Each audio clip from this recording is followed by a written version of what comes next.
Thousands of years ago, gladiators competed in this amphitheater, which still stands today. Now in 2014, 400 athletes from 45 nations navigated their way past the amphitheater in Neem for archery's Indoor World Championship in Le Parnasse.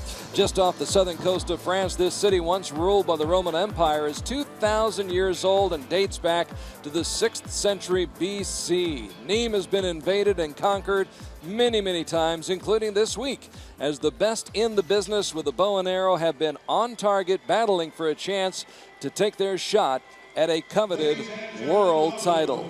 Wherever you happen to be watching, bonjour, hola, ni hao, merhaba, konnichiwa, privyet, shalom, guten tag, dzień dobry, buongiorno, good day, mates, and welcome to the Indoor World Championships, the final major competition before we head outdoors for the World Cup season, which begins in April in Shanghai. Along with South African compound archer DP Bierman, I'm Carl Arke, and we welcome you to Le Parnasse, our venue for the World Championships this weekend. Day one, it's team competition. Tomorrow, the individual archers doing battle. In this session today, it is the senior teams going at it. They'll be shooting from 18 meters at a tri-spot 40-centimeter target, cumulative scoring for both the recurve and compound teams. Now, each squad has 3 athletes who will each take 2 shots in each of the 4 ends, giving each team 24 attempts at hitting the middle of the target 18 meters away. We saw the juniors in today's first session. Now it is the seniors taking center stage. And DP Bitterman, nobody knows more about the South African team than you do. Thank you, Paul. Thank you very much. South African ladies coming out. Walking in the front is Gerda Roux. She's our current South African or African national champion. Pardon me. Top-ranked lady archer in the African continent, as well as a bronze medal winner in the Outdoor Championships in Turkey 2013. Shooting against Italy today, and same as the men yesterday, we've been competing against the Italians, getting to a tie, and had a 1-arrow shoot-off. Sadly fell out yesterday, but let's hope for the ladies today for the best possible arrows to fly. Good look at the team from South Africa. Gerda Roux, Danielle Benzel, and Janine Fun-Kradenberg. And there's the team from Italy, Irana Franchini, Laura Longo, and Marcella Tonioli. So South Africa versus Italy, the world record, 236 points posted by the Americans in Poland back on March 7th of 2009. Now, South Africa was number 4 in the qualifying ranking. They had a round score of 1,735. They come in ranked 15th in the world. South Africa winning a shoot-off against the Russian Federation before losing to the United States by 3 in the semifinals. As for Italy, they were number 6 in the qualifying ranking. Round score of 17-18, 5th in the world. They were 2 better than France in the quarterfinals and lost a tiebreaker with Mexico by 1. So South Africa to shoot first. Danielle Wenzel, slightly right and high, just out of 10 ring. That first shot's always a little nerve-wracking, isn't it, DP? Easier said than done, Cole. When you stand there in front and and watching from the pavilion, it's something else. Gerda Roux. That's a 10. So Gerda with a nice shot right there, and this is Janine Fun-Kradenberg shooting from the left side. Patrick Roux talking in the back there to them, being their coach. It's also Gerda Roux's husband. Janine with a 10. Although I'm sure when they're at home, Patrick's the one who's listening to Gerda. Just as you say, you know, he's the boss because Gerda said he can be. So 29 points, good start for South Africa. And a nice start for Laura Longo and Team Italy. Sets up Franchini, who was ranked 36th in the world back in 2002. Had a top 60 finish at the Olympic Games in Sydney, and she comes up with a 9 as well.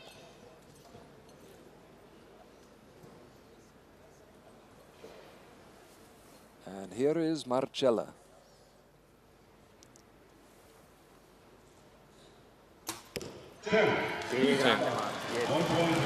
Just inside the line. So Marcella Tonioli, who had an outstanding summer last year on the mixed team. Danielle Wenzel up for her second arrow. She's our current national indoor champion. Also won gold medal in the Vegas Indoor World Cup final.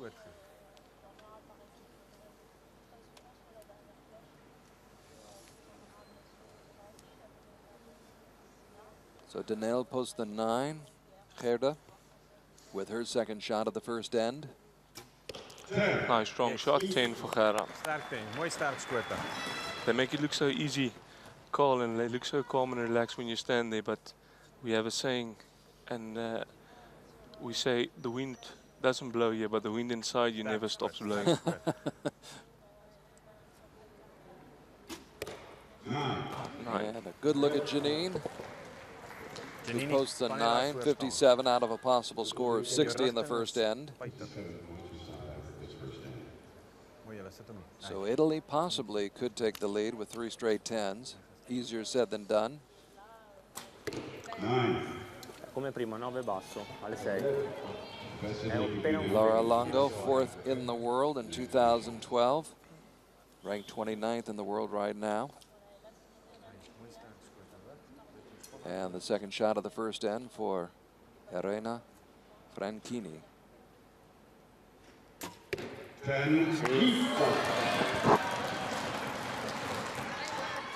So the second 10 for Italy here in the first end. And Marcella with a chance to tie it up.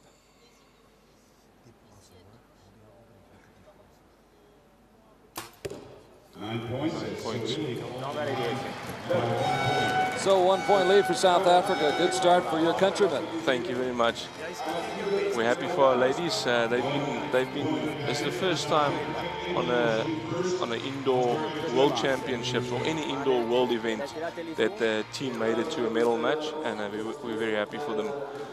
They're probably the strongest team we've ever had in the country now. So we hope for the best arrows for them today. DP Beerman, compound archer from South Africa, joining us here on Archery TV as we begin the afternoon session here on day 1 of the Indoor World Championships. Are you seeing the growth of the sport in South Africa the way we are in other parts of the world? Definitely, definitely. A couple of years ago, the indoor and outdoor event was only a small percentage or small, it's like a handful of archers that really were interested and trying their best to make it. But now, since 2006 onwards, where South Africa actually ended up in the medal matches, and they've won medals in some of these medal matches, especially last year when we were privileged to have won two silver medals in 2 consecutive events. World Cup final, stage 4 in Belek, in Wrocław, Poland, and then in Belek, Turkey. Right after that, we've won also the silver medal, and then we sort of ignited the whole in and outdoor archery in South Africa to grow, and we can see it definitely makes a difference. So many great athletes in South Africa. We see them in rugby, see them in football, soccer, and now hopefully in archery also joining the party. The more we can participate and get to these indoor events and outdoor events, and the more we can be seen by our own people back home, we will definitely spark it up. Laura Longo, who competed on 3 stages of the Outdoor World Cup Tour last year, starts off with a 9. Italy trailing by 1 point to start the second end.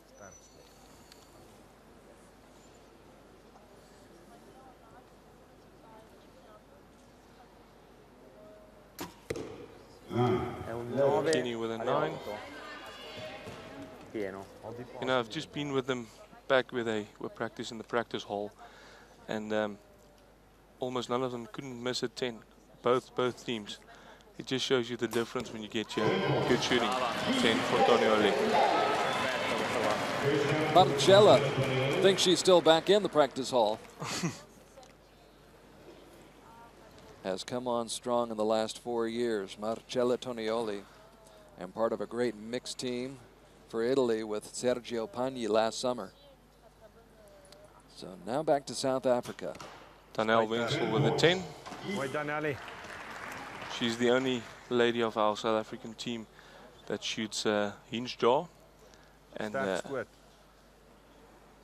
very solid archer. Gerda Roux. Excellent shooting. Mooi catch. Mooi. Kom af. So back-to-back 10s for South Africa to start this second end.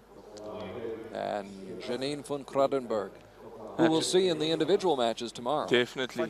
Janine, we'll see her right here in Nimes in the bronze medal match tomorrow. Good shooting. How about that? 3 straight 10s. 10, 10, 10. Had to make a quick correction there after a yellow card, but kept it together very well. So they build the lead to 3 right now. As Italy tries to hang on, Laura Longo, a veteran, has been at this game a long time.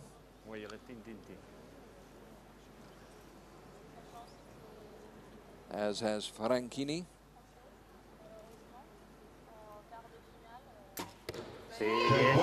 Great focus, great concentration.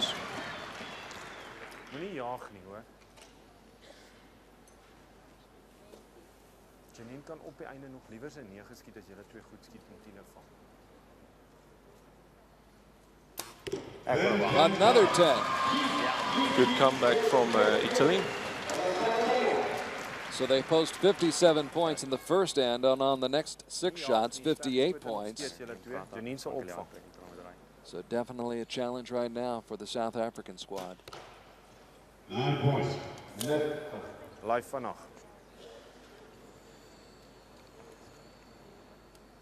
Wenzel, who was 17th at stage 4 in Wrocław last summer, puts up a 9. Sterk scoor. South African ladies running a little bit against time Julle kom stadig af. because of the yellow card, but tel vir. we're gonna Kom Janine. do our best. Janine van Kruidenberg, our one and only left-hand drive, she can do it in 3 seconds. There you go, 10 points. Let it Good go. shooting. What did she have, about 2 seconds, I think, on She the shot clock, at DP? between 1 and 2 seconds, the arrow went. Excellent shooting. How aware of the clock are you in a situation like that? I mean, I know the coach is counting you down. Let me tell you, while you're loading the arrow, most guys take a quick peek at the clock just to see where the seconds are at. And we've got a rule, a set rule, to if there's 15, we just say 15. We warn at 15 and we warn at 10, and we count down from either 8 or from 5, depends on what the archer prefers. But you're very aware. You're very aware of, and you get a bit nervous the closer you get to the 0 point to the clock. But if you've got 5 seconds left and you're already on full draw, busy aiming, then you don't have a reason to punch anything off. You still have enough time to get it off. You still have to take the shot when it's right. That's the thing. That's the thing, yes. And sometimes it's difficult to hold it steady to get the shot off in a situation like this with a medal match. I can only imagine. I can only imagine. It has to be an internal clock, I imagine you develop over the years. Definitely. It's all practice and experience that get that internal clock to work flawlessly. So we are tied up at 114 all. South Africa had a 3-point lead midway through that second end, but Italy rallied, came back, tied it up at 114 apiece. So anybody's match at this point as these two teams vie for the bronze medal here at the Indoor World Championships in Nimes, France. Laura Longo starts off the third end with a 9. A little bit high on that shot. Usually the case with a bit of stress Sterk or a skoot. bit of nerves. Sterk skoot. Most archers tend to shoot high? out Yes. Forse tocca di Maybe riga. a 10, maybe just out. 10 alle 2. After this morning session, I'm not going to jump the gun and assume anything. Yeah, it's difficult to see from here.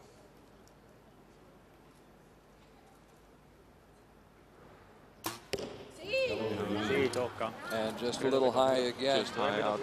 Just to bring those of you up to speed who may not have been with us for the first session with the juniors, Turkey appeared to have won a bronze medal, the men's team from Turkey in the junior competition. Then they went back, checked the scores, decided that it was actually a tie, and Turkey decided to go to a shoot-off with the Russian Federation, which Turkey actually won, but it just goes to show that even after the match is over, sometimes you're not sure. Definitely, definitely. Danelle Wenzel there with a 10. Good solid shot from her. Trek vas. Gerda Roux looking very calm. And you know she can do it under these conditions and circumstances. Good solid 10. She's done it so many times. Mooi afgekom, mooi gedoen hoor. Becomes like second nature for these Sterk skoot, girls. Janine. Ontspan jou voorstaand, né? So they've gotten the butterflies out of the system. And Janine. Win for Janine.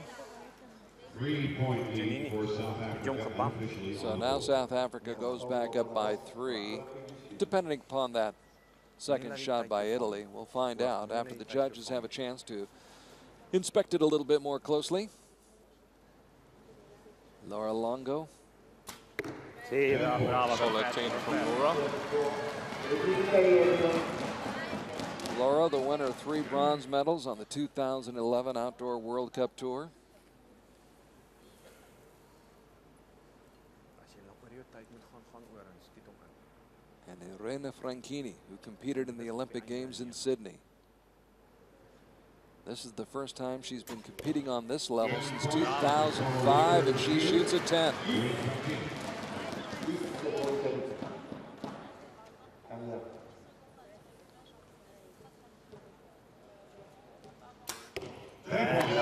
Dead center.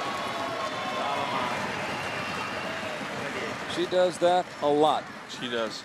She's a face that's so familiar on these medal matches and World Cup stages by now.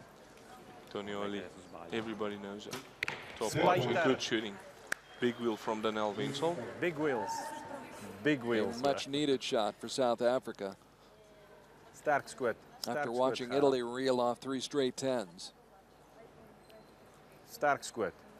Gerda Roux. We know she can do it. Just Nog 'n to the sterk left. skoot. Goeie skoot gewees.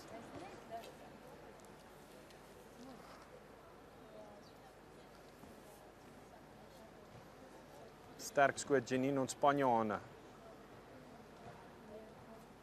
And 8 to tie it, a 9 to take the lead. And there's the 9. 1 point lead for South Africa still.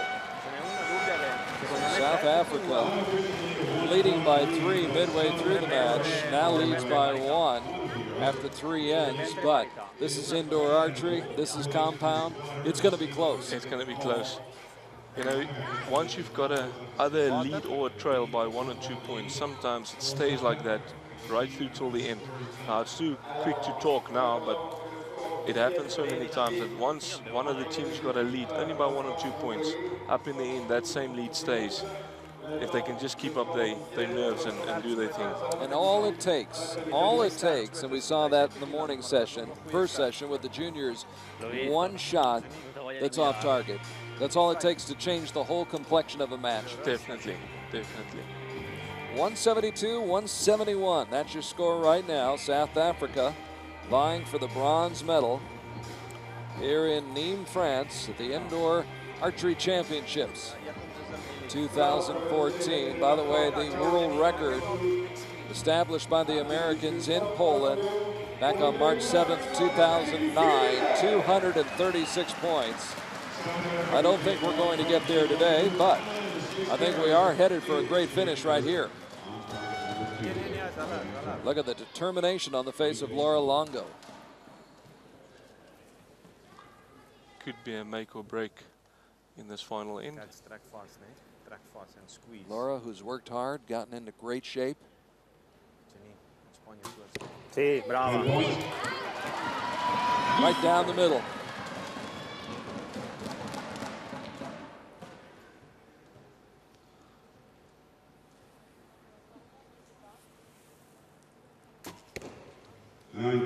È un 9 appena So fuori. a 10, a 9, and now Tonioli, 9 appena fuori alle 7. Basta who is sinistra. 9th in the world rankings right now, was number 2 last spring in the world, finished 5th at the Outdoor Championships in Belek. And she shoots a 9.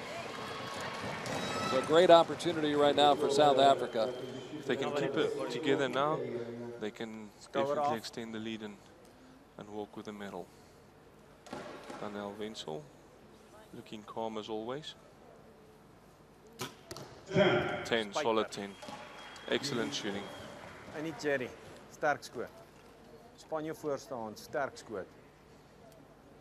Trek vast. Patrick Roux talking to Gerda there, Relax je voorstaan. talking lots of guts and into her to make the best possible shot. Excellent shot. Good shooting. Good partnership.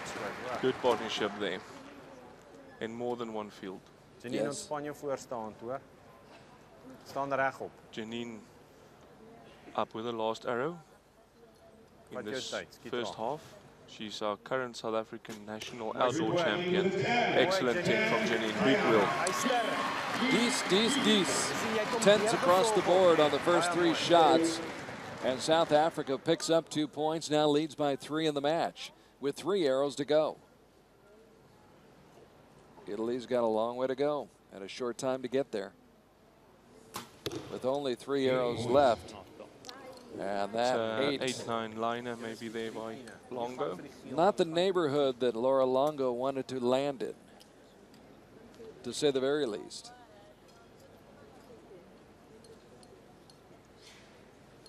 Sterk skoot in 10.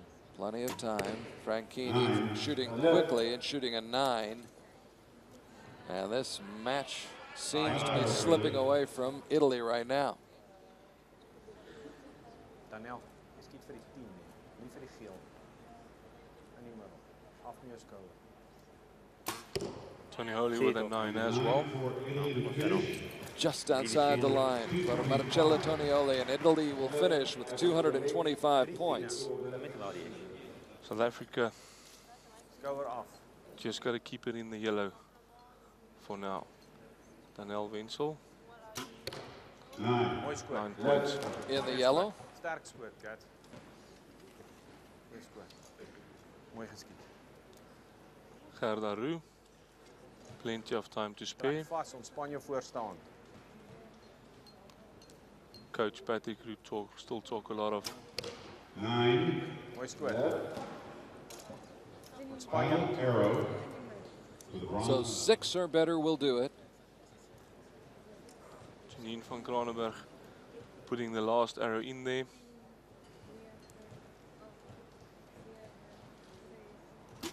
Yes! They've done it. Big wheel. Well done to South African ladies. Bronze medal winners at the Neem Indoor World Championships. Very, very proud. They made us proud. The country's going to be proud of them. Excellent shooting. Excellent shooting.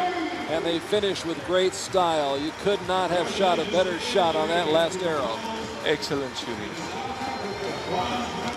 And perhaps a sign of things to come tomorrow for Janine van Kranenburg. That's the one. Janine, she's got to keep it together tomorrow there with the individual match. She's shooting against Pascal Lebec, if I'm not mistaken, I believe for the so. bronze medal from France. And we're gonna cheer from the pavilion. We're gonna cheer her up, and we hope for the best for tomorrow. But very, very well done by the South African ladies. It's always so interesting, DP, to watch the competitors, how calm, cool, and collected they are during the competition. But once it's over, you let it all out. Definitely, let it all out. And now, even DP Bitterman can exhale and he can breathe now as South Africa wins the bronze medal by 5 points, 230 to 225. A convincing win for the women from South Africa who have come a long, long way here to Neem and displayed great form. Excellent form there. Daniel Wenzel. Janine van Kranenberg, Gerda Ruud. Very proud of you guys. You did excellent.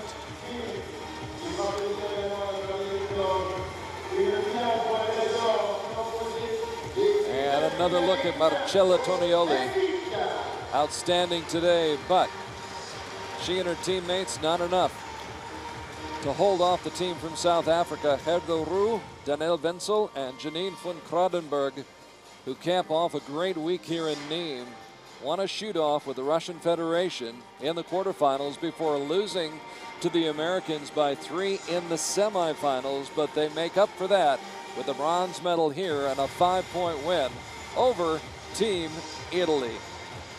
Carl Larkey along with DP Bierman here on Archery TV. Hope you're enjoying our live coverage from the Archery Indoor World Championships here in Le Parnasse in Nîmes, France, where we are getting set now for the compound women's gold medal match. And in this match, here will be the team from the United States facing the team from Mexico. And there is Team USA coming out. Christy Collin, Crystal Galvin, and Erica Jones. Of course, Erica and Christy, two of the members of the team that won the championship 2 years ago in 2012.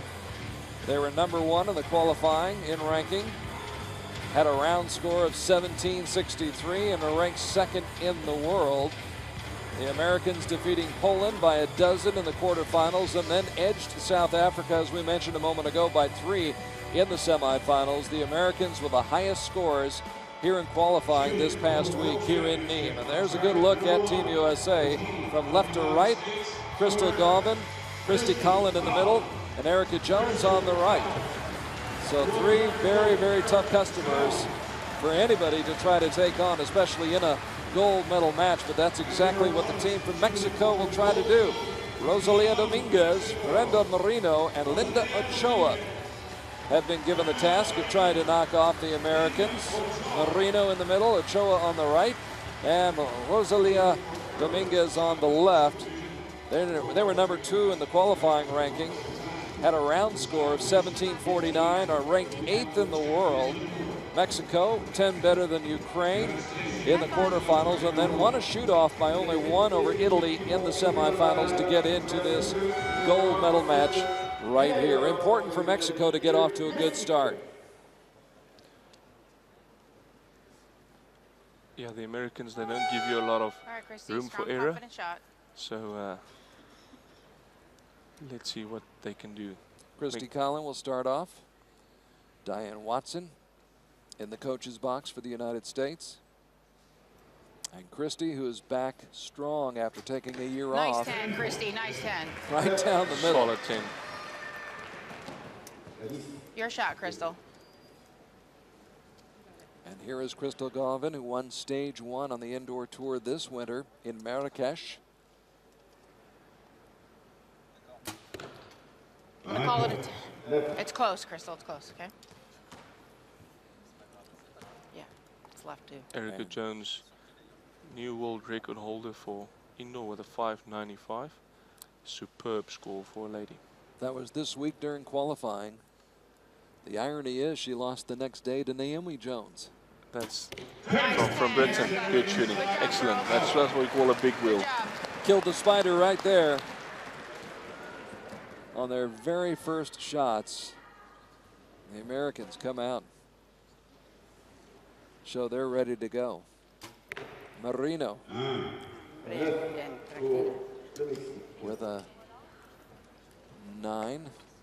And here's Rosalia Dominguez, a bronze medalist 3 weeks ago in Las Vegas at the Indoor World Cup final. Shooting from the left side. A little bit low.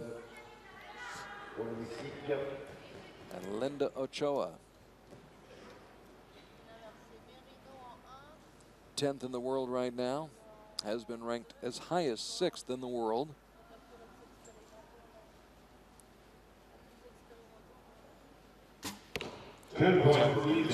Takes her time and finds the line. 1 point lead for the United States of the first 3 arrows. So let's see what the girls in the red can do.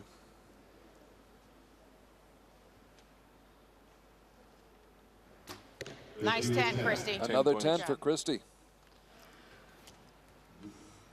Christy Collin, 5th in the world 2 years ago. Her world ranking has dropped down to 32nd right now. But again, she took last year off. Has come back strong. 9. Crystal Garvin with another 9. Both arrows were tall. Okay. And now Erica Jones, who took 4 silver medals last summer on the Outdoor World Cup circuit. Erica with another inside out 10. Nice job. Good job, girls. So a 10 for Erica Jones to finish it off. Christy, So you're 2 9s, 4 10s, I just don't think 58 you can hear me points. all the way up there. I couldn't hear you from back here. But Mexico can tie it up with 3 straight 10s. No, it's fine. I just want 9. Tranquila, tranquila, bien. That won't happen now. So the best Mexico can do will be a You know, I think sometimes it all depends on your opponents as well. If you're shooting against a really, really confident team and a strong team, the confidence, your own confidence sort of drops a little bit, and good 10 there. You tend to shoot a little bit worse than you would have against Bien, Rosy. a weaker team. But if these Mexicans, they're a team to reckon with as well. If they can keep it together, they can put the pressure on the Americans as well.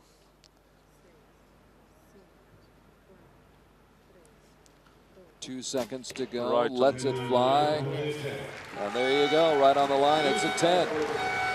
On second, number 2. Bien, bien. Linda Ochoa milking the clock all the way down to 2 seconds before she drills the 10, and it's only a 1-point lead for the United States. Mexico hanging in there. So 58-57, the Americans going for gold right here in Nimes, France. They wanted to keep you in your And talking it over with Diane Watson, great archer in her own right. She's got 2 very experienced hands in Christy Collin and Erica Jones and Crystal Garvin. Crystal's been around a lot too. She's not inexperienced by any stretch of the imagination. Vamos, Brenda, So relajadita, 3 very good bien, archers, Yes. but same can be said for Mexico. Definitely. I think Crystal was just off the scene a little bit in the last couple of world events, but she's coming back strong, and she's a great archer, top-notch archer. There is Erica Jones, who, as DP Bierman mentioned a moment ago, set the new record this week with a score of 595 in qualifying. She's been after it for some time. Look, I think that score is going to stay for a long time, because even the men, most of the men don't even shoot that score very often or regularly. So for a lady to shoot that score on an event like this, World Championships, it's very well done. Mexico up. In desperate need of a couple of 10s there.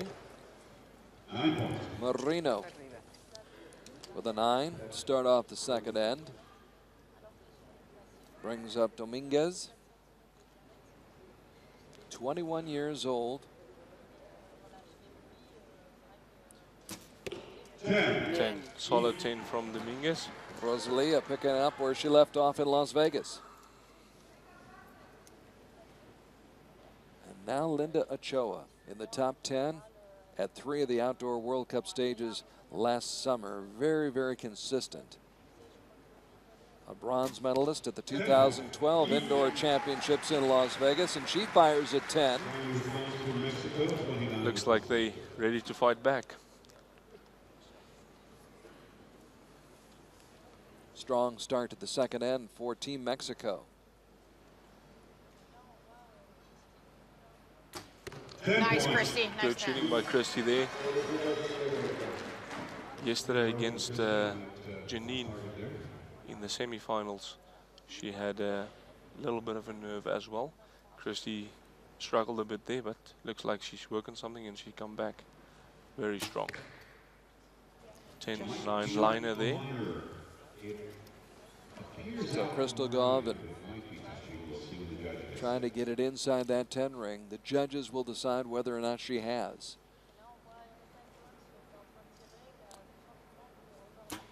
Nice, Erica. And Jones Nice with 10. another 10. Same hole as the previous shot. For this round, Erica Jones. It looks automatic, but it's not. No, definitely not. But you know, when there's a little hole sitting there in the paper and it's in the center, that sort of draws your eye and it sort of draws your hand towards it. So if you've got a shot out hole in the wrong place, that sometimes is more of a disadvantage than anything else. But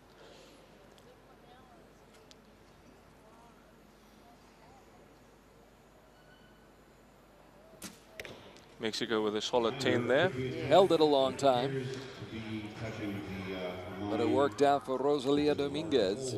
Dominguez is on the camera. It's very misleading, but I think she's about 4 feet tall, 4 feet something. She's very, very short, and it's not really a disadvantage in indoor, but outdoor it becomes a bit of a problem with wind. 10 for Mexico there. That's where I think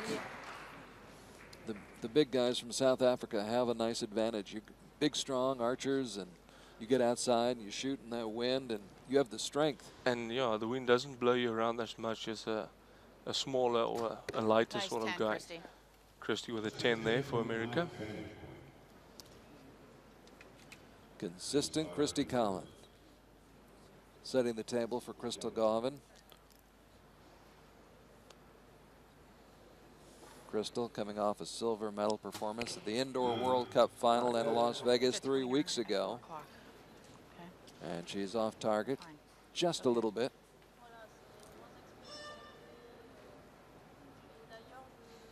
But Erica Jones with the chance to pick her up. Nice, Erica. Which she does. Nice. Solid 10. You know, it's you definitely build your confidence a bit when your teammates shoot 10s. Most of the times it takes the pressure off you a little bit, and it makes you relax a little bit more to get a better shot off. So sometimes when one of the teammates fall a bit and the other one falls right behind her, then the whole thing maybe, you know, sometimes come crashing down. But they've done very well so far. And coaches in the back as well, you know, keeping them calm. Previous match where Patrick Roux was constantly talking to the ladies and boosting their confidence and keeping them calm. And in the end, that's a big factor that creates a big turning point for the team to get the shots off better, and you know there's somebody behind you that just keeps you calm and talk you into it the whole time. And it's Do you personally prefer that, DP? I do, definitely I do. Because I know some archers don't, and everybody's Yes. different. Yes, it is. I think it's a personal thing. It's a preference, personal preference. But I think when mostly men don't want them, you know, don't want too much of a comment on their shooting or while they're busy shooting. But sometimes the ladies, they feel, especially for our South African ladies now, that that was the first medal match for them as a team.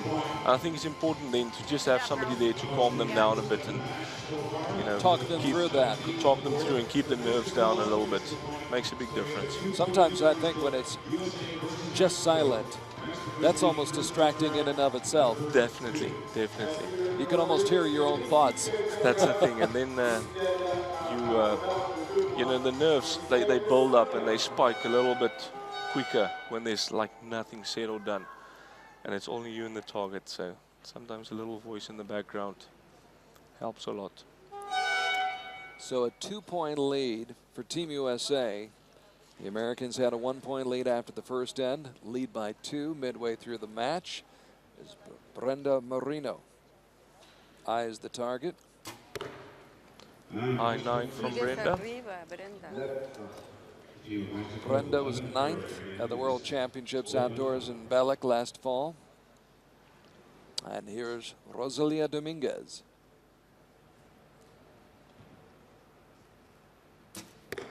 Bien. 10 points. Nice shot. Well done for Dominguez, who was 9th at the Mexican Grand Prix in Playa del Carmen last year. And here's Linda Ochoa.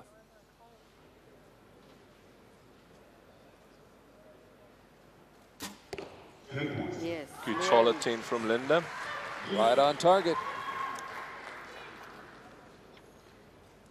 So 29 out of possible score of 30 points on those first 3 shots. Back to Christy Collin, the bronze medalist at Tokyo in 2012 of the World Cup final, just a little bit wide to the right. Christy opening up the door a little bit there for the Mexicans, but it's up to them to take it or leave it. Nice, Crystal. Solid 10. Nice job. It has been a good indoor season for Crystal Galvin and for Erica Jones, who was the gold medalist at the World 10. Cup final in Istanbul back in 2011, and she comes through with another 10, and the lead remains at 2. USA up by 2, 146 to 144. But at least it's kicked the right Midway direction. through the third end. Bien. Solid 10 there from Mexico. Sí, bien. Desperately fighting back to make up that 2-point lead again.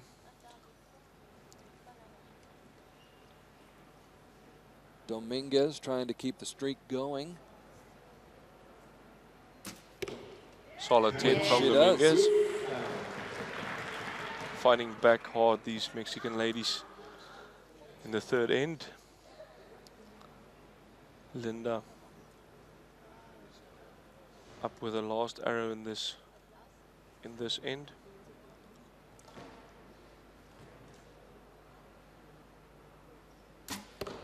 Solid 10. Muy bien. Good shooting. Fighting back real hard there by Mexico. Muy bien. Now the question is, will the Americans blink? Now the Americans has got the opportunity to keep the door shut on the Mexicans. Let's see what Christy can do. 9 points.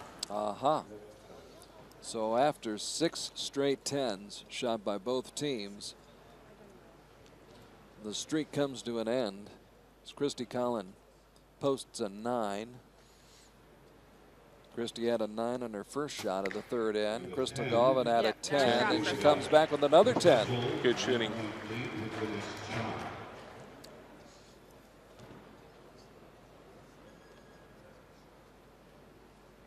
And Erica trying to put the U.S. up by 1. Nice 10, Erica. Does nice just 10. that. Points. Good shooting. 1 point lead from the United States over Mexico. 1 round to go. Terrific match. Terrific match. Head to head. Compound women's gold medal match here at the Indoor World Championships in Nimes, France. I'm Carl Arke along with DP Beerman, compound archer from way down in South Africa. Long trip to get here to Neem. Of course, it's a long way to anywhere for your team. It's hard. It is, Like it that is, light but right there is shining. it's about 9 hours flight from South Africa to Frankfurt, and then just an hour and a half or 2 to France. But the Americans has also got a long way, unless there's obviously something, you know, hosted in America itself. But you guys got to come a long way as well to get to Europe, anywhere in Europe. I don't know how many hours flight is it, but it's definitely takes you a day or 2 to. I'll put it this way, DP. It's about 3 movies. 3 movies. Yeah, 3 movies. So it's 6-7 hours. Actually, I think we were on our flight from Salt Lake City to Paris for about 10.5 hours, but All right. not bad. But this has become the global sport, and that's part of what it takes, Definitely. is the ability to travel, handle the travel, and all the things that go with being away from home. Yes. And everybody's got families and Yes. need the support of their families to be able to go out here and do this. Absolutely, yes. Good look at some of the equipment, the hardware, compound archery. It's become so sophisticated, hasn't it? It definitely does.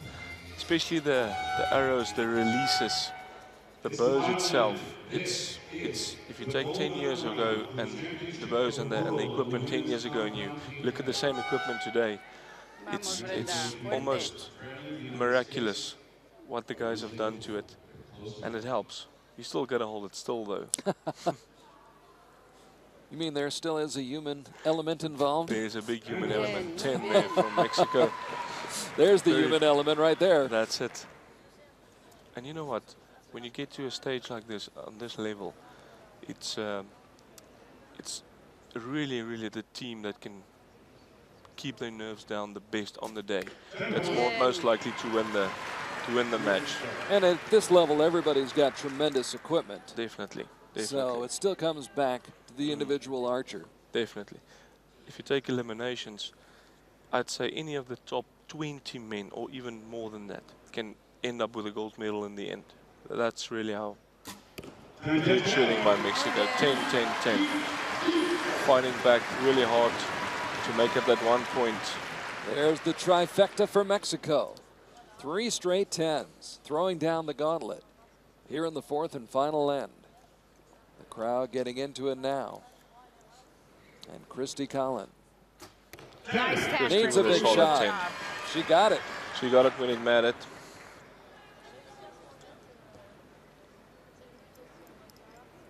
Crystal Gauman has been consistent throughout this match.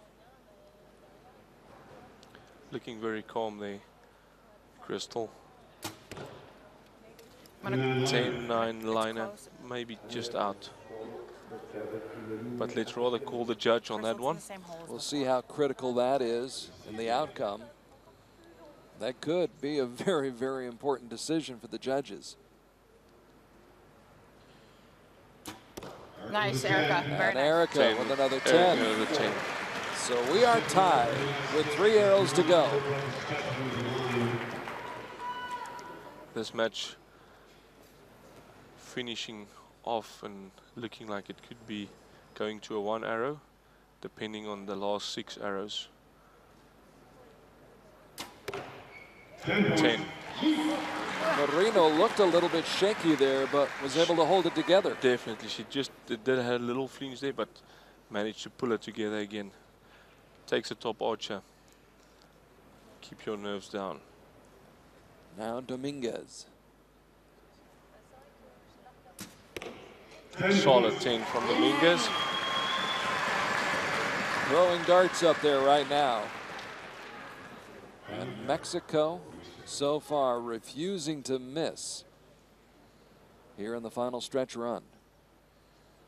5 straight 10s. Linda Ochoa trying to run the table right now. And she Solid does. 10. Excellent shooting. Putting the pressure back on the United States by those 3 10s there, Mexican girls. And let's see if they can keep it up. Yeah, Christy. 10 from Christy. Nice job. Fighting back equally as hard. United States not. still alive. They're not giving up. Probably the toughest team to shoot against anyway. Indoor, outdoor, ladies and men. They're just top archers. Crystal with a 9. And you could tell when she turned away, she was disappointed as soon as she released that shot. Definitely. There's a Now, possible liner that looks really close. So we'll have to see what the judge says to that. but Erica knows she's got to shoot 10. Oh, she's and got a 9. now that 9 eliminates the possibility of that Yes. 9 liner tying the match, and Mexico is going to take the gold medal as the USA. I think the USA just opened the door for Mexico a little bit there, and they took the opportunity, fought back really, really hard. But let's see what the judges say for the final decision. You can see the smiles going on the Mexican girls. Dominguez, tears in the eyes. You Big can moment see for Mexico, yeah. Excellent shooting. her stomach is churning right now. Butterflies is not the word at this moment. Oh, I'm sure. They got the magnifying glass out, very closely inspecting that shot. That was Sometimes. a 9 liner. Harsh on the judges to be able to make a call like that with all fingers pointing towards one decision on 1 arrow. It's going to be about a millimeter deciding who gets gold and who gets silver. Unreal. Or if we go to a millimeter. shoot-off. Some anxious, anxious moments. American agent there fighting really hard to see if she can get the judge to look a bit closer with his magnifying glass.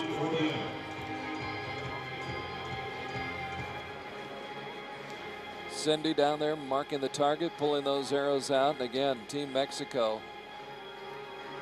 Judge coming with a decision. Mexico.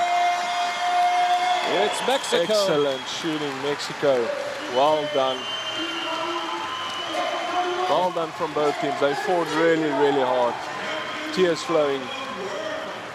Really happy for Mexico. Americans did very well as well. And Mexico earned it with 6 straight 10s in that 4th end. They did fight back really hard. And if it wasn't for that, to put the pressure back on the United States, they probably wouldn't have done it. But excellent. A come from behind victory for Mexico as they fell behind by 1 point after the first end, 58-57. Trailed by as many as 2 points at the midway point of this match. We're trailing by 1 after the 3rd end, tied it up at 2:04 all midway through the 4th and final end. But Mexico is 60 points, hitting the middle of the target on the final 6 shots, and that turned out to be the big difference as the United States just came up a little bit short on a couple of their shots. And yeah, line really, really close line calls. We don't talk about big misses in the last 6 arrows. It was all millimeter here and there. We had 2 judge calls that really had to look twice for it. So maybe a bit of bad luck as well. But in the end, excellent shooting from both teams. Good look at the winning form displayed by Linda Ochoa and her 2 teammates, Rosalia Dominguez and Brenda Marino. And they are the ones celebrating as they pick up the gold medal here in Nimes, France, the Indoor Archery Championships 2014. And those targets, if you're actually standing at that shooting line, they actually appear to be a lot smaller than they appear on screen. A lot smaller and a lot further as well. It looks much more than 18 meters, but... So that one goes down to the wire, and Mexico wins it in a close one over Team USA. As we get set now for the men. Compound men's bronze medal match here in Le Parnasse in Nimes, France. And this one will feature Mexico once again, only it's the men from Mexico facing the men from Sweden. Sweden leading them out. The world record set by the United States in Poland back on March 8th, 2009, a score of 240 points, the perfect score of 240. And we'll see if anybody comes close to that today. First, the bronze medal match, Sweden versus Mexico. They step up to the line to be introduced to the crowd here at Le Parnasse. First, a look at Sweden. Magnus Carlsen, Karl-Henrik Gidenskold, and Morgan Lunden. Number 4 at qualifying ranking, a round score of 1773, a world ranking of 19th. They iced Iceland by 7, defeated the Russian Federation by 4, and lost to the Americans by 7. Now, look at Mexico. Julio Ricardo Fierro in the middle, flanked by Cecilio Quevedo and Gerardo Alvarado. Qualifying ranking of number 10, round score of 1753. They come in ranked 9th in the world. Mexico defeating France by 1, then defeating the Dutch by 1 before falling by 5 to the team from Denmark that we will see in just a few moments in the gold medal match. The bronze on the line right now. And after watching the women from Mexico win gold, I've got to imagine the men from Mexico a little bit inspired right now, DP. Looks like Morgan Lunden headed for Sweden to shoot first. holds the trifecta of world titles.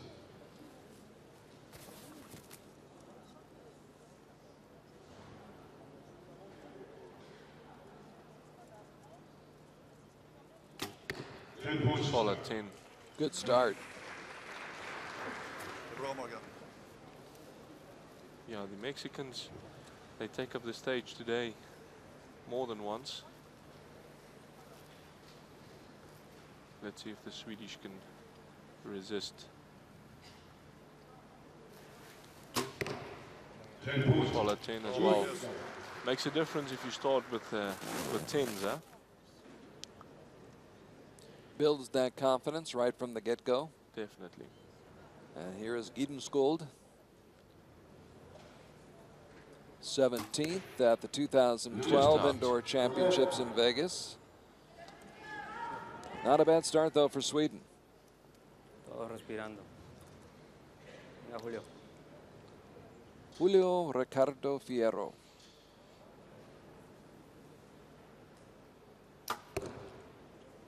Looks like 9. Abajo, tranquilo. Pero para la que viene. Pair of 10s will Maybe a time bit up. of nerves there on the young Mexican men. Speaking of young, 14 years old, Cecilio Quevedo. By at least one. Parece. Looks like a 9 as well. Un clic. And here is Alvarado. Any 10 now would keep up the confidence a little bit more. Bien, que era. 10. Leading by 1 point. Very confident shot. 1 point lead from Estas series son Sweden. muchas series, son muchas flechas. over Mexico, but still a lot of arrows to go after the first 3.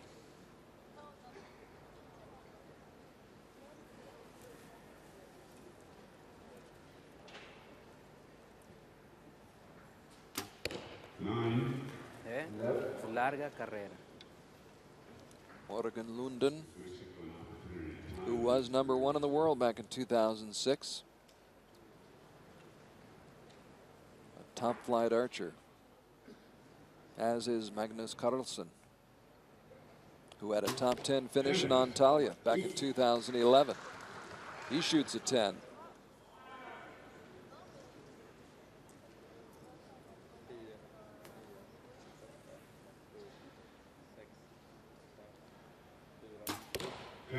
Solid.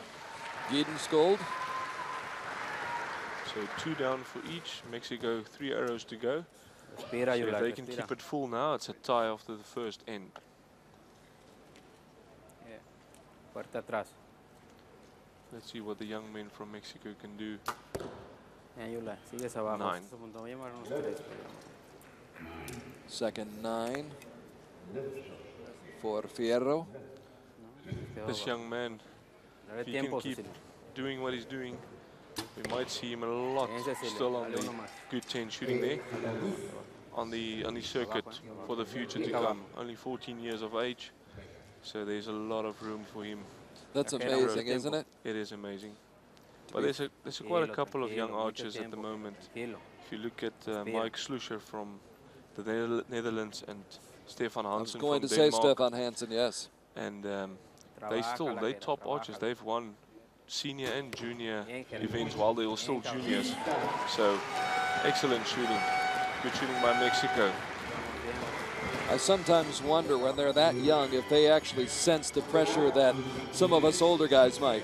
That's the thing. That's the thing. Maybe they don't think of it as yet, you know, all the stress, and they just put it in the middle and shoot it there. That's all what it's all about. So maybe later on they'll realize, but actually there's a bit of nerves to this whole thing.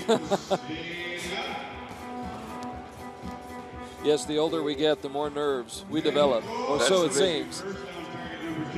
And you don't get stronger and fitter. You just get older and weaker. I once asked a friend who was 84 years old, and I said, now that you've reached this age, do you worry less? He goes, no, I worry more. I worry about everything. And I think the same is probably true for archers. You get out there, and as much experience as you have, and I guess that balances it out. But I think there's something that goes along with being young and not being fully aware maybe of everything that's at stake. A little bit more reckless, a little bit more don't care.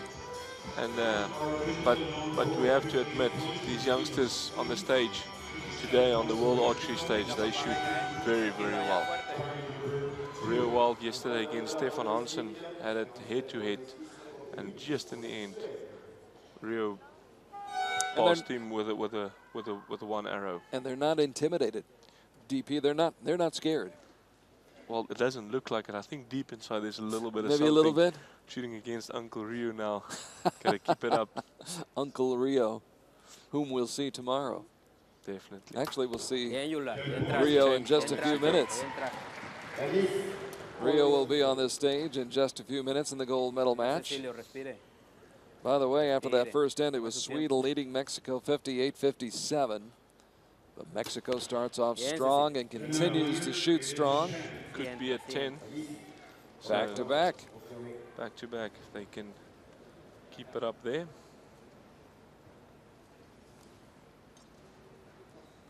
Alvarado, Quieto, Jera, quieto. 2 top 10 finishes on the Outdoor World Cup circuit in 2013. Bien, Jera. And it's Bien. back to back to back. Excellent shooting. Pues, Mexico ready to fight back. Sweden got to keep up the good work.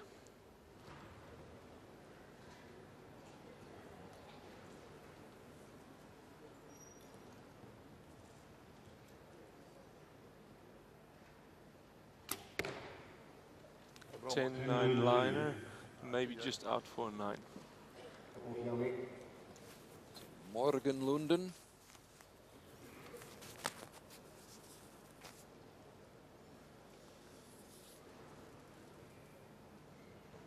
Now Magnus Carlsen. 9. Sweden looks like they opening up the door a little bit there for Mexico to creep in. But nothing's over yet. A lot of arrows to fly still. 10. Solid 10. So the Swedes not quite as sharp, but ya estamos depending ahí. upon Ya that first estamos shot, ahí. we may be tied. Definitely, definitely. Llévalo atrás fuerte. The snooker and the pool guys got a saying, you haven't won until you sing the black. Archery, it's the same. Anything can happen with the last arrow. Bien, bien, 9 tranquilo. points. Ritmo. Tardaste un poquito en esto. Está bien, está bien. Possible 1-point lead for Sweden. Julio Ricardo struggling to respire, get Cecilio, into the dele groove, Dale tiempo. but Quevedo has been there. Another 9. 9. Está bien. Uno, no mucho.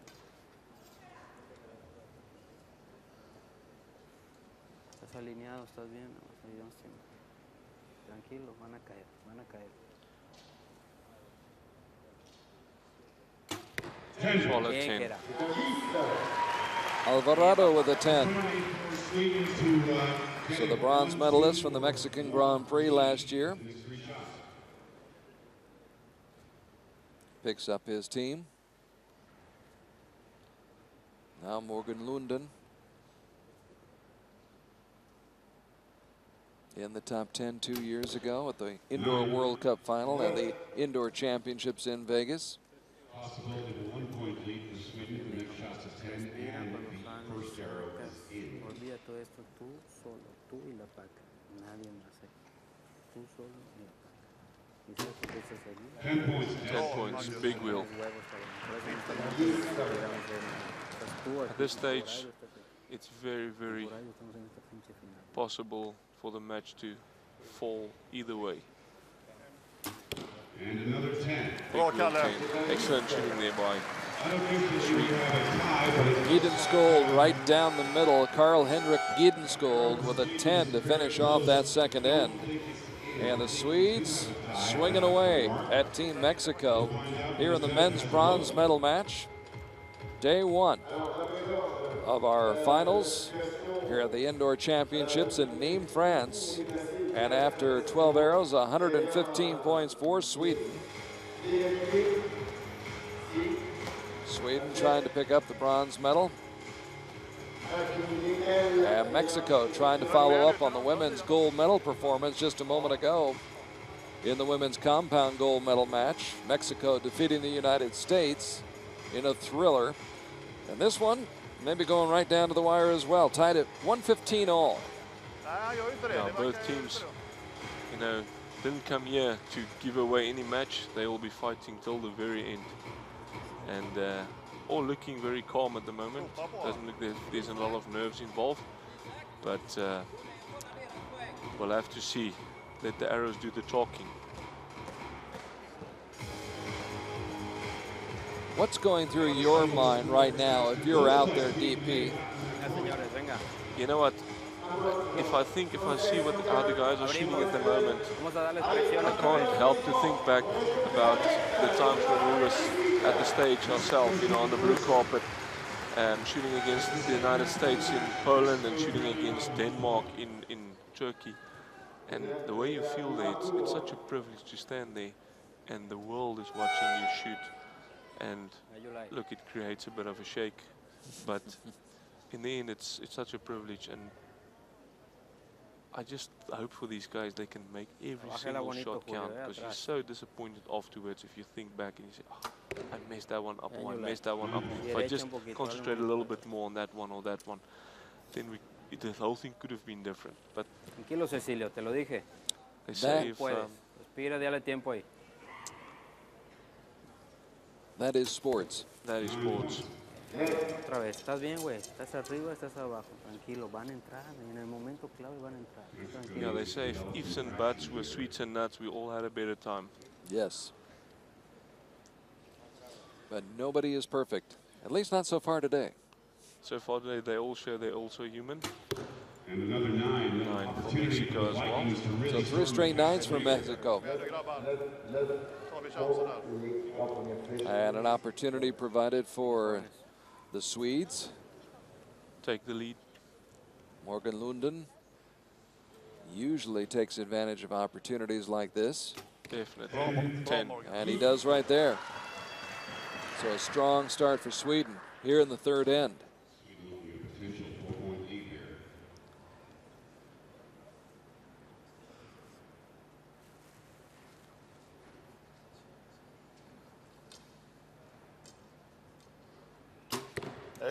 Solid 10 as well. Carlson right on target. Sweden closing the gap. Closing the door on Mexico here with 2 10s in a row. For the lead, Carl Henrik Giedenskold. And it's a 9 that puts them up by 3. So those 3 straight 9s.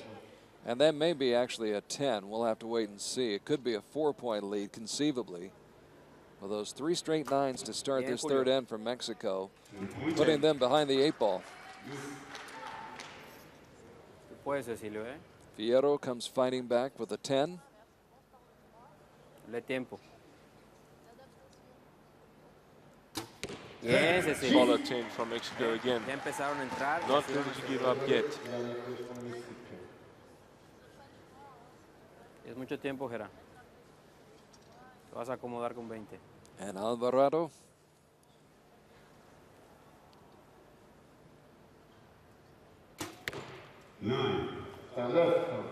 Just outside the line. And again, a potential 4 or perhaps even a 5-point lead for Sweden, depending on how that third shot gets called. Sweden finishing off their third end. Morgan London. 9. Opportunity for Sweden to increase that lead. They were up by 3, maybe even 4 points midway through this third end. 2 more shots to go. This one by Carlson. 10 by Carlson. So 7 ties it, 8 takes the lead. A 10 puts them up by 3 at the least. Solid 10. My word, kills this fight on that one.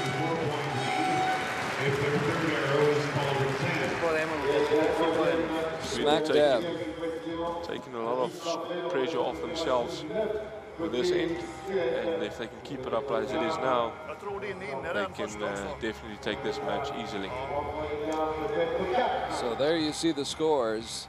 Sweden winning this end 58-56. Score of Sweden has increased to And they now lead 175. by at least 3 after 18 arrows. Ellos tienen la presión ahorita. 174, 171 appears to be our official score De la primera flecha. at this point. 4 10s, maybe 5 10s in that third end.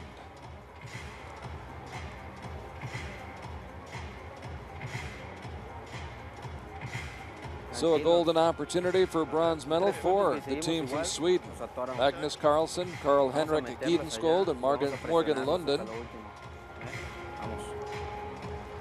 And you know, as I look at that shot of that bow, it reminds me of what we were talking about before. You can put a Stradivarius violin in my hands, and it's not going to sound very good. Definitely. You can put a bow like that in my hands, and I'm not going to shoot it as well as you are. No, for sure. Vamos, vamos, si Now, podemos. the whole tool to make an arrow go into the 10 ring is not only the hardware, as you said earlier, but it's actually the man behind the bow with a bow in his hand that makes the complete tool. And a lot of it is mental. You won't believe, but these guys, they are so equally as good in a certain way. It's just that mental block that you can overcome to make the shots count really good. 9 from Mexico.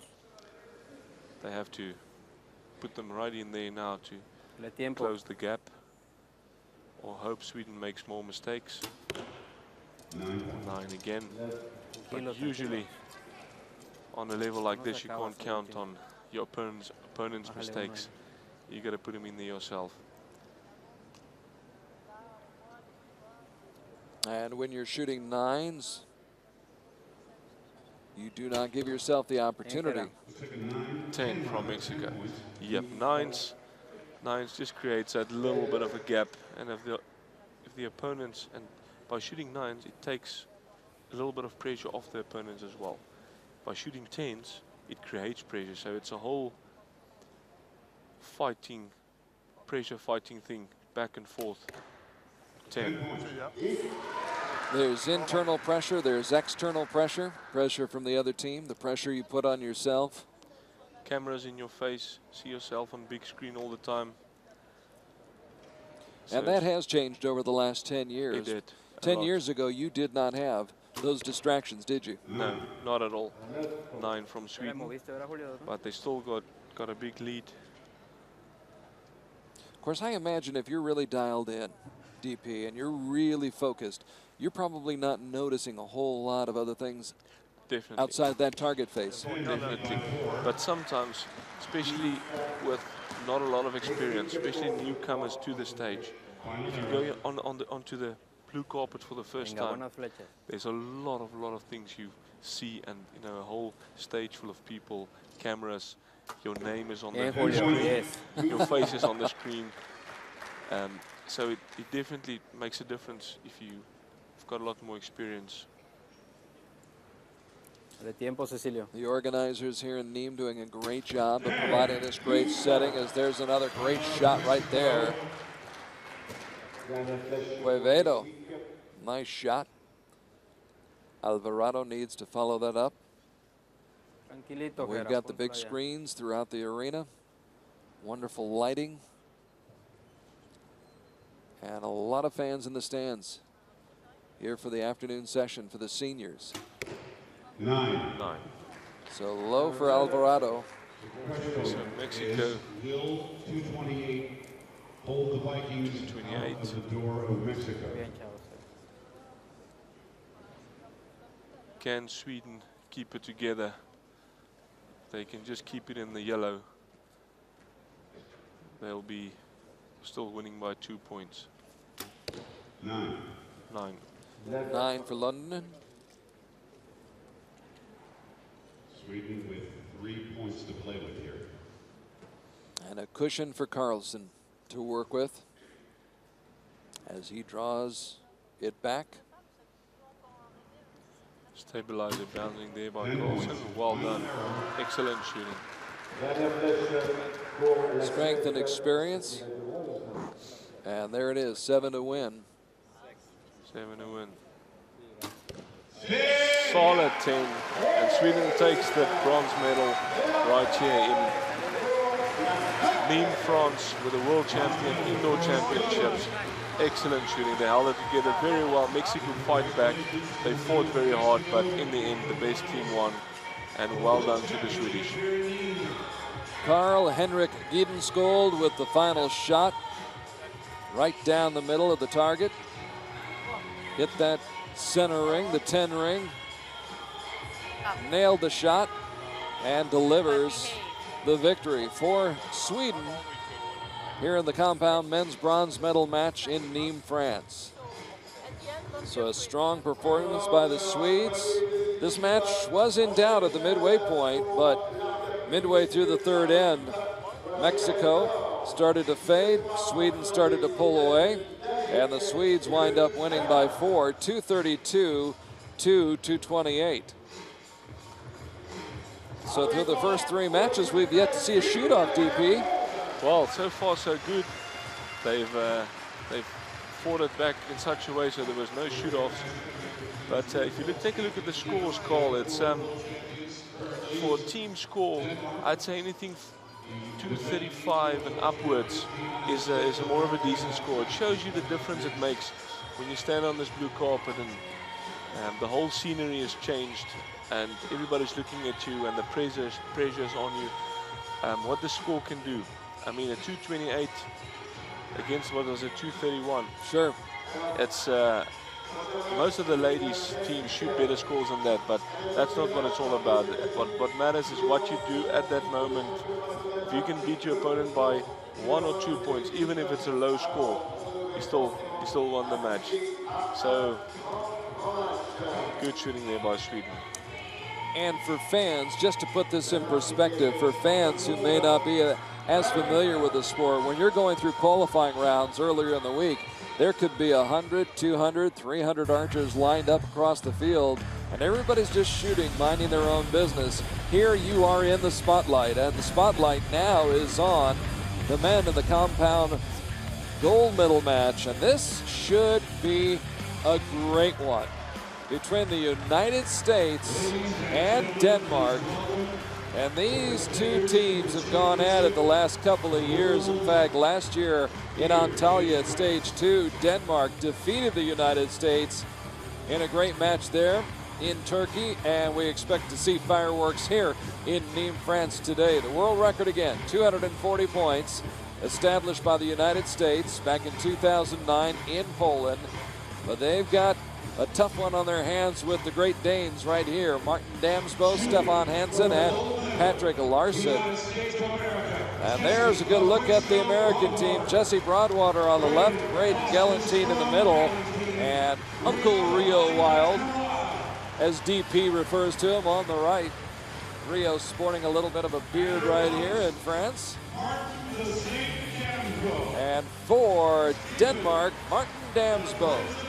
The big guy in the middle is Patrick Larson, and that young guy on the right is Stefan Hansen. But don't let those looks deceive you. He is tough, tough, tough. Very tough. Definitely. That young Stefan Hansen, yesterday before his shot against Rio, I just wished him good luck and I gave him a handshake.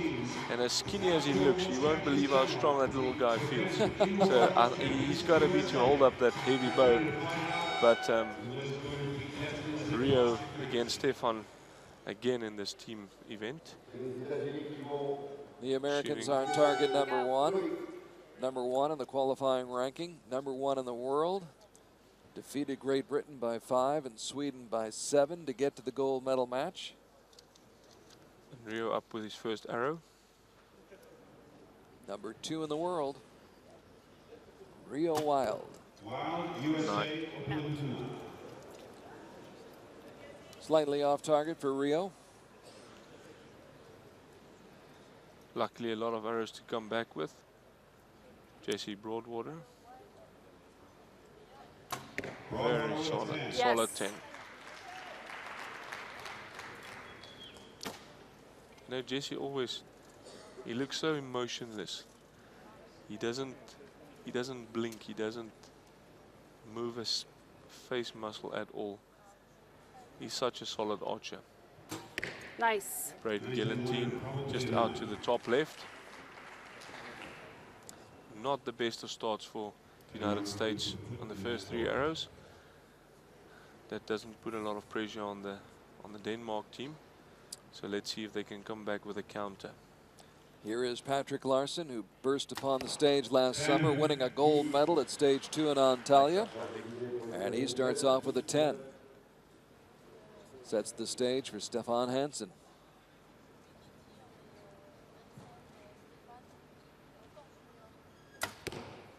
Solid 10 by Stefan. Good shot. And there's Dietmar Trillis. Standing in for the Denmark team. And Martin Damsbo, 4th in the world. Very big name to reckon with as well. 10, Oh, solid yeah. 10. Better start by Denmark. Creating a little bit of pressure there for the American team. But as we all know, the Badger doesn't go down that easy.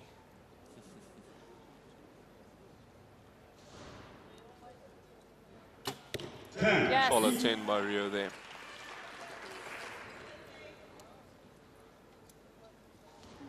JC Broadwater, not only top archer in the indoor circuit, also on the outdoor when it's up and down shooting with field and all of that. Superb. He's Okay, just bring it such a home, Brady. complete archer. In Oh, fact, he JC. won the field championships 2 years ago in France, here in Val d'Isère. Yes, yes. Braden Gillentine, Awesome. solid 10, fighting Perfect. back there, the American team. Nice job, buddy.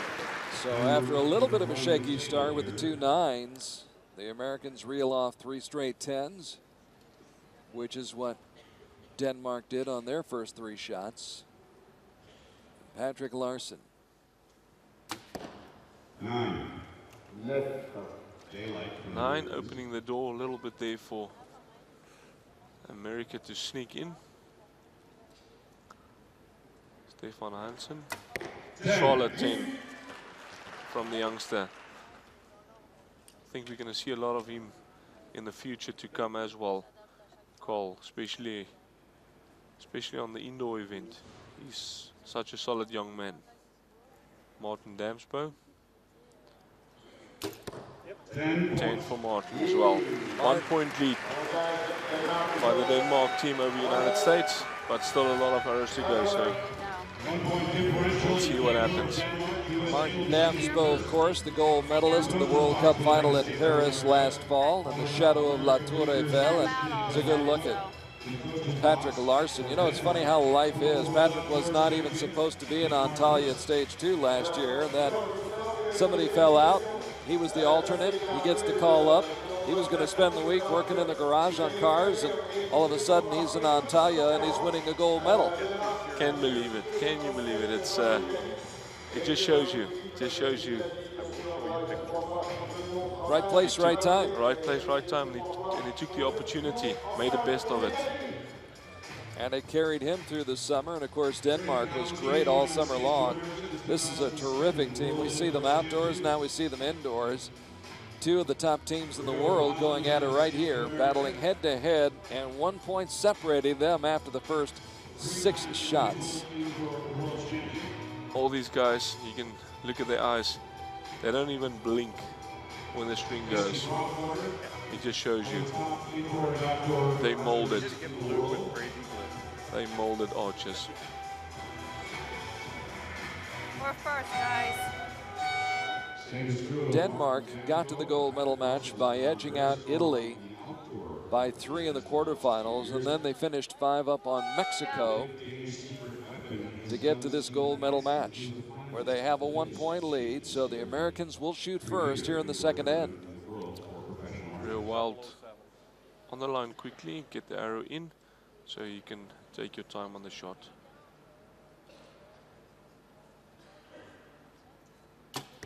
Yes. Solid 10.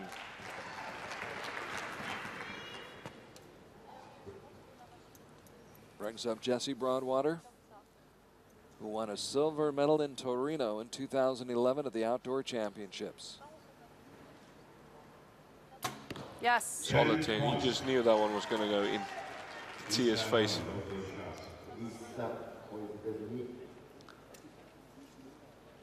Can Braden Gellantine make it 3 in a row? Awesome. Good shooting. The answer is yes. Very good comeback from the United States in those 3 arrows. So now Denmark's got to keep it full to maintain that 1-point lead.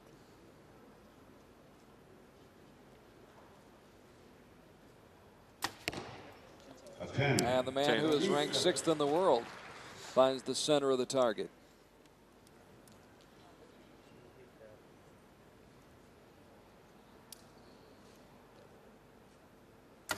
Stefan Hansen with the 10.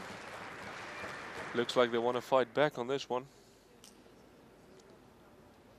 Old Dietmar Trillers there. Don't say too much. But he's seen a lot. He's seen a lot. And done a lot. Solid 10. Excellent shooting. Denmark what fighting dance, back though. for this one.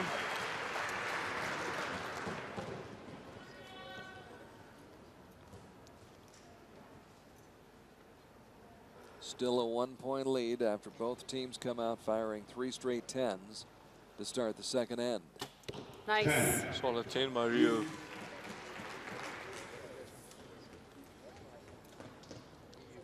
Such a strong team, this team of the United States and Denmark. But if you take the credentials and the titles that they've won together, these 3 guys, Yes. it's immense.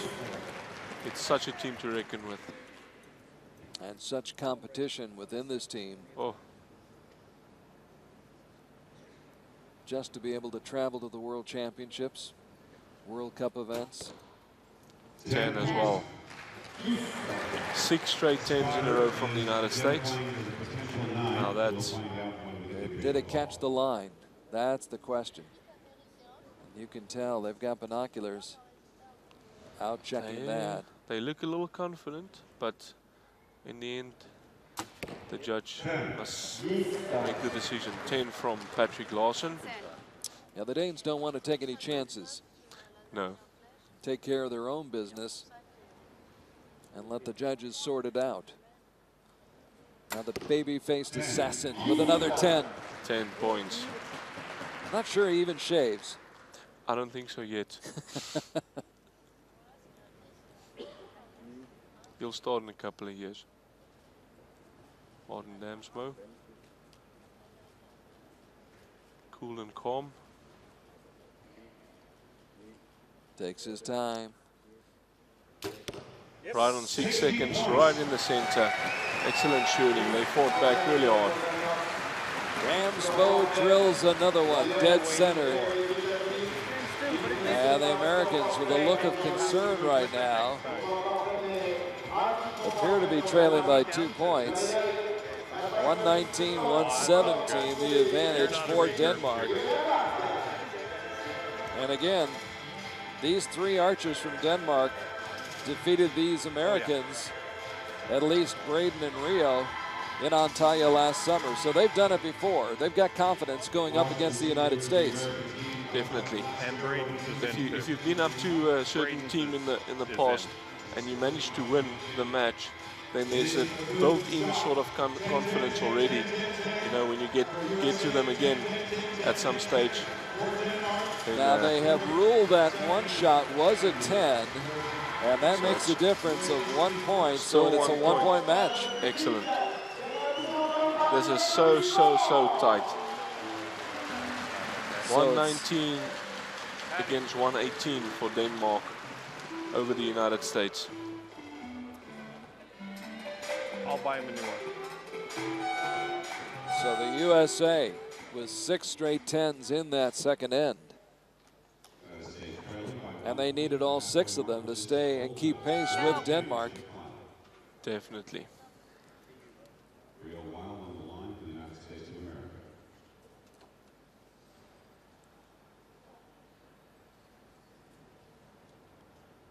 Rio knows where the center is.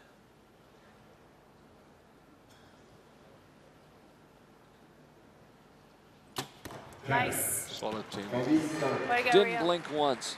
Didn't blink once. Such a solid archer. You know, many guys over the world give him a little bit of critique and say, yeah, but they think he's over his best years and they don't think he's the best anymore. But, Awesome. you know, he proves them wrong so many times, so often. I mean, every archer does take a little bit of a dip every now and then, but when he's on that line, believe me, he's a force to be reckoned with. 2 10s in a row from the United States, 3 10s in a row. And they're just right in there, fighting it hard as they can. The fiery Braden Gelantine, who competes with a lot of emotion, is able to control it, bottle it up. Now Stefan Larsson, or excuse me, Patrick Larsson. And Patrick 10 points. Consistently reeling off the 10s. Hansen look a little bit more relaxed today with his teammates around him. Yesterday when he was all, that was a 9. Just was when I was about to say, yesterday when he was up against Rio all by himself, I think the nerves got the better of him a bit. But when you've got your teammates around you, you tend to relax a little bit more. Martin Damsbo. Yeah, especially when one of them is Martin Damsbo. Definitely. 9. Also a 9. So now, so far 1 point lead for the United States over Denmark. But still plenty of arrows to go. So those 2 9s, while the Americans are shooting 3 straight 10s, turns a 1 point disadvantage into a 1 point lead for Team USA, but Rio's outside the 10 ring. And back and forth we go. Back to 1 point lead again.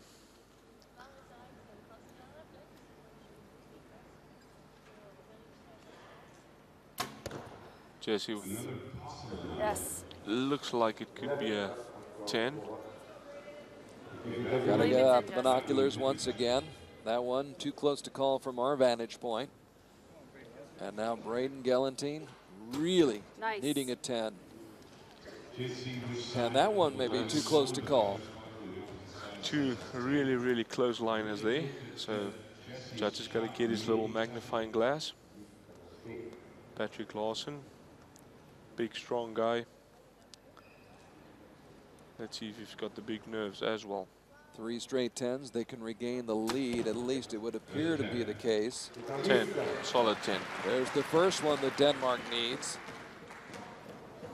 Now Hansen, who shot a 9 on his last attempt. 9. 9, Shoots close, another 9. just out.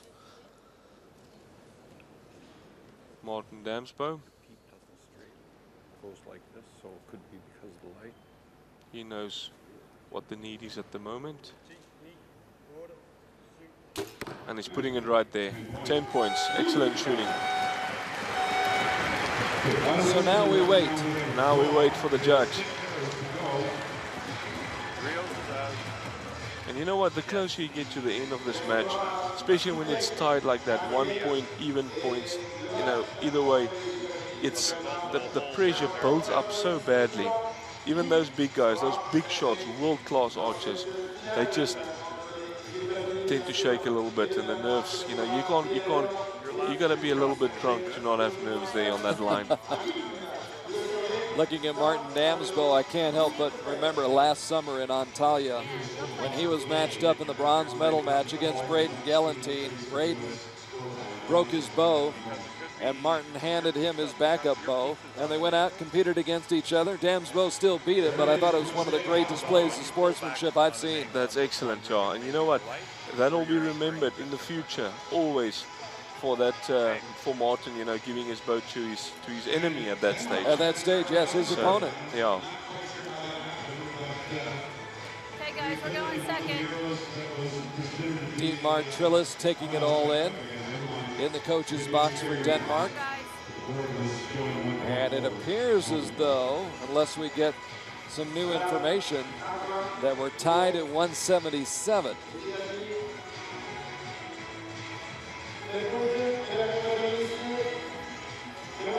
match inching towards a one-arrow shootout. But what is the judges saying?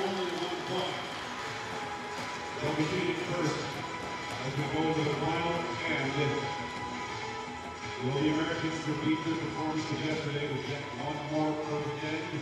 That's what it'll take to beat Denmark. They have 176 points, I believe, posted for Denmark. And for the United States, 177. So 1 point lead for the United States at this stage. So Denmark is up first. Trailing by 1.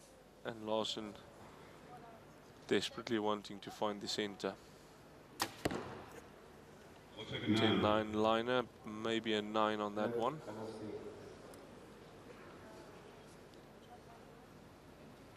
Stefan Hansen. I think Larsen wasn't quite ready for that shot yet. Stefan also with a 9.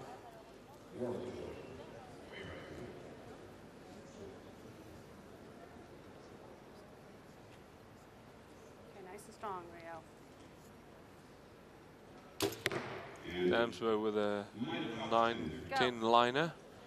That's the 10 you're top. So some surprising shots right there for Denmark. Patties might be touching too. The Danes not as great with those first 3 shots. There's big And shadow. an opportunity now for the Americans.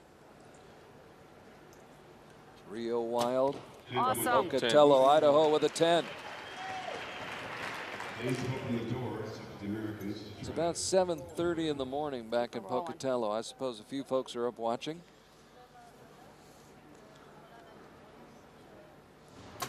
Nice. 10. 10 points. It's in.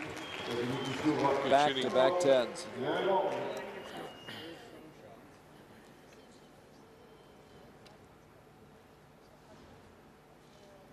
Braden can put his team up by 4. Out of Fenway Solid. Park.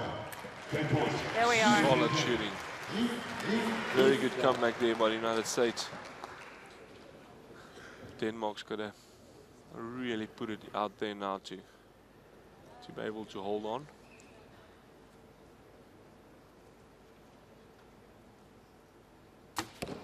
Solid 10 by Patrick Larsen. Who was 9th at the Outdoor Championships in Belek last fall, 8th in Paris at the World Cup final. 10 points.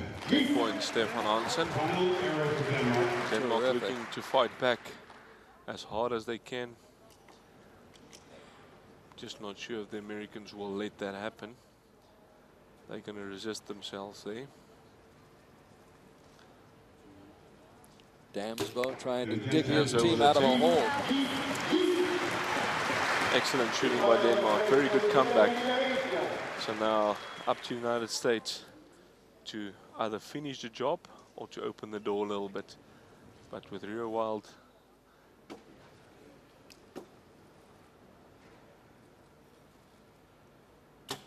Yes. solid Awesome. 10. Starting the Americans down that final stretch. You know, yesterday when they shot the team event with that perfect score, they made it look so easy from the stands. It looks so natural to them, but the lead Yes. 10 as well, Jesse Nice. Broadwater. Hours and hours and hours and hundreds of arrows.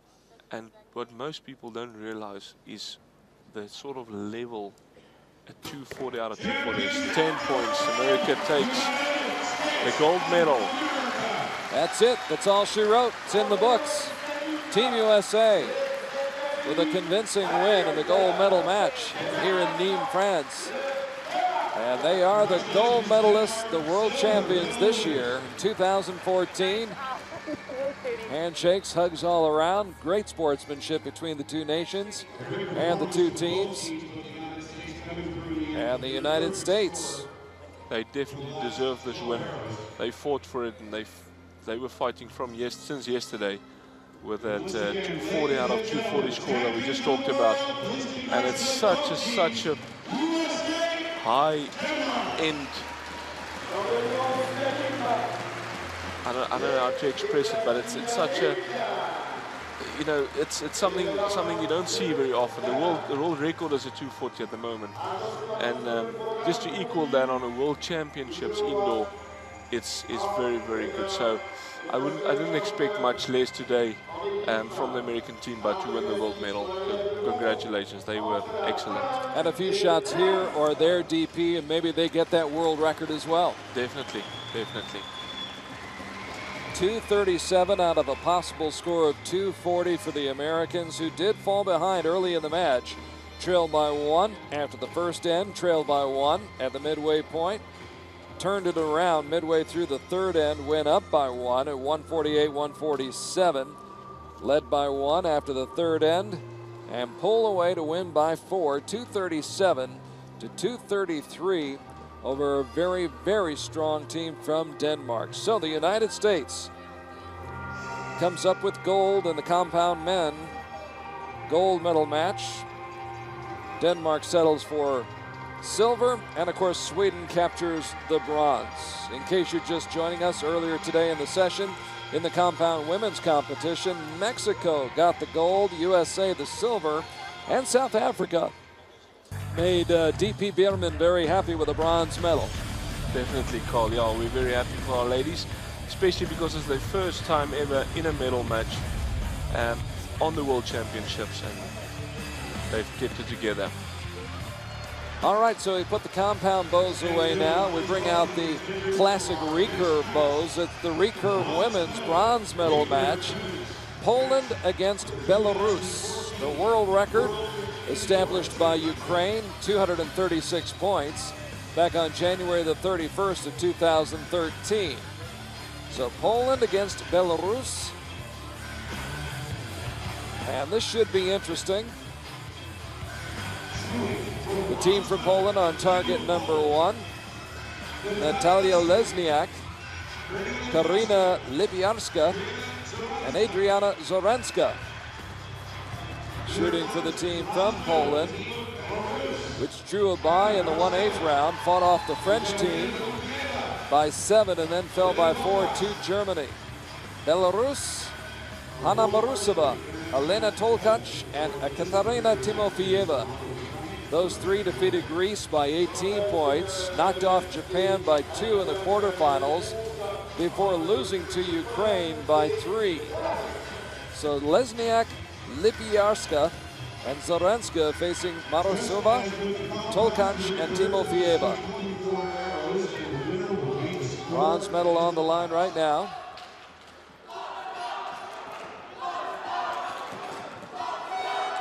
Recurve archers. It's got a slightly bigger 10 to hit, but with only 2 reference points, only a sight and an anchor point in the back, no peep sight. Makes it a lot harder than with a compound. 8 points. I think that bears mentioning once again, DP. The scoring is a little bit different. It's still cumulative scoring, but yes, that entire gold ring for the recurve archers counts as 10. No. Oh, excuse me. Entire gold is 9, and then that ring in the center is our 10, or is they 10? So.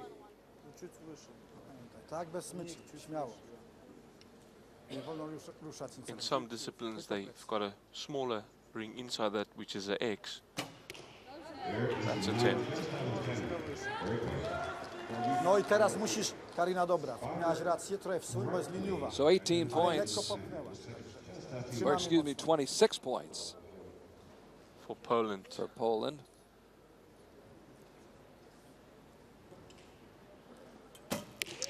Nine from Belarus.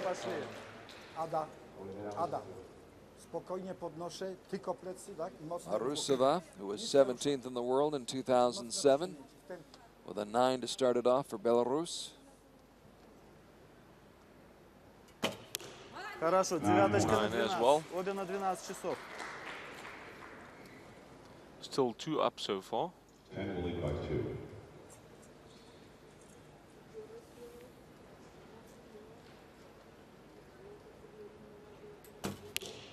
Nine points. 9 points. So a 1 point lead. Patricia Timofeyeva with a 9 after the 9 by Tolkac. And the other thing is, these recurve bows, the further you pull them, the heavier they get. They don't have a let off like the 9 points, like the compounds. So it's much more of a challenge to keep them steady in the back and to be able to aim with them. 10, solid 10 points. Takes a lot of strength. No i dycha. Nawet trzech nie było. Musi być i wtedy idziesz mocno. Teraz już wiesz jak masz strzelać i nie wolno nic ruszać ręką. Na plecy jedziemy na hama.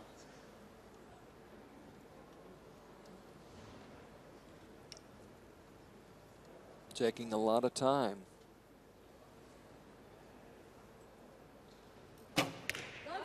Solid 10 as well. Good shooting there by Poland. They held it together a bit better there in the second 3 arrows. Let's see if Belarus can keep up the good work. Dobry, śmiało. Już potem żeście dobrze strzelił. 9 points. Cały czas tylko są plecy. Łuk podpieramy i jedziemy na hama na plecy. Arusova Karina wie co trzeba zrobić. setting the table for her teammate.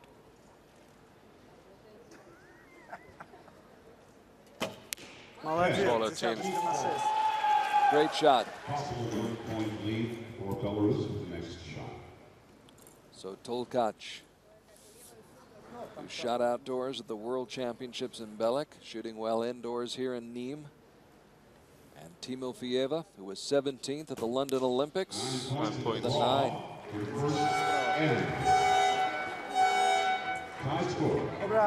Two teams going head to head after the first end, 55 points each. So looks like we're up for a battle. Coming up in just a few moments in the gold medal match for the women, it'll be Ukraine facing Germany, and then in the men's competition, Germany again taking on the Netherlands for the bronze medal, and in the men's gold medal match, it'll be Ukraine and Japan. So lots of great action still to come here on Archery TV. Here at the Indoor World Championships in Nimes, France.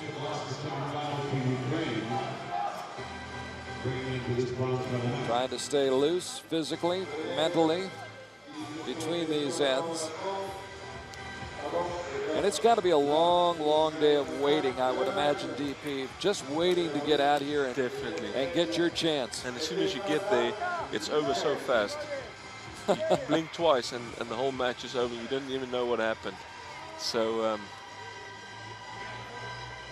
but these girls do very well so far. You can see the nerves got them a little bit there. And you know, with these recurve bows, it's definitely, the mistakes get bigger. You know, a small mistake shows much worse, you know, on the target than with the compounds. So they really gotta keep their nerves down.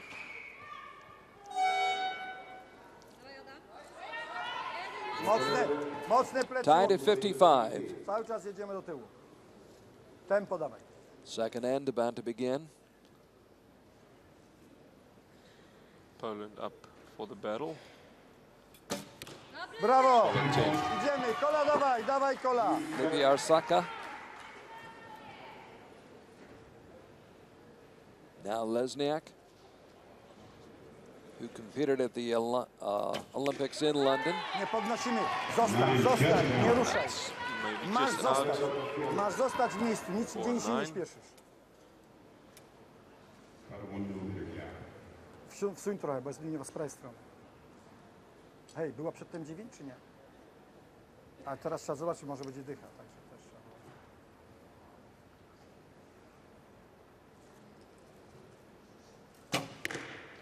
10 points. That's a great start. Very good start from Poland.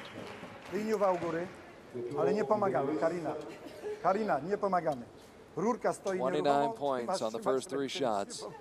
Much better start than the first 3 arrows that they shot today, the Polish. And Belarus up for a counter. 8 points. Rusova, not in the neighborhood she wanted to be in.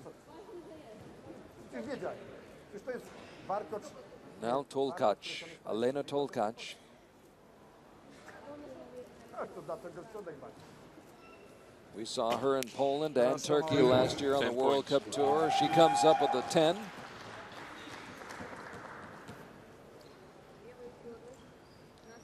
And now Timofeyeva, who was 7th at the Outdoor Championships in Torino back in 2011. 8 points. Dobra, jedziemy, jedziemy. Pilnujemy So tempa i Poland plecy. moving ahead by 3 points. Belarus just slacking a bit there Tempo in i that plecy. second end. 3 arrows to go Co, światła nie ma. to tie the Halo, ej! Ej! We have a lighting issue right now on target number 1. Audio luki. I wonder if they're going to stop the clock for that. One would think they would have to. George Slip. They'll have to give him a couple of seconds back. Juan Carlos Holgado. Not making with this arrow. Polish coach there talking hard to the organizers. The first arrow was shot Come back. with the light off the target. A czekaj, czekaj, nie wchodź, bo nie ma That decyzji. can make a big difference Oh, in the yes. end, especially when there's a tie or one arrow or a Well, Poland was cruising along. They had 84 points. So that first shot was a 9. Even with the lights out, they're shooting well. 10, solid 10. Yeah, very good. Kamila, dawaj! They can shoot in the dark. Polska, dawaj! Took a shot in the dark.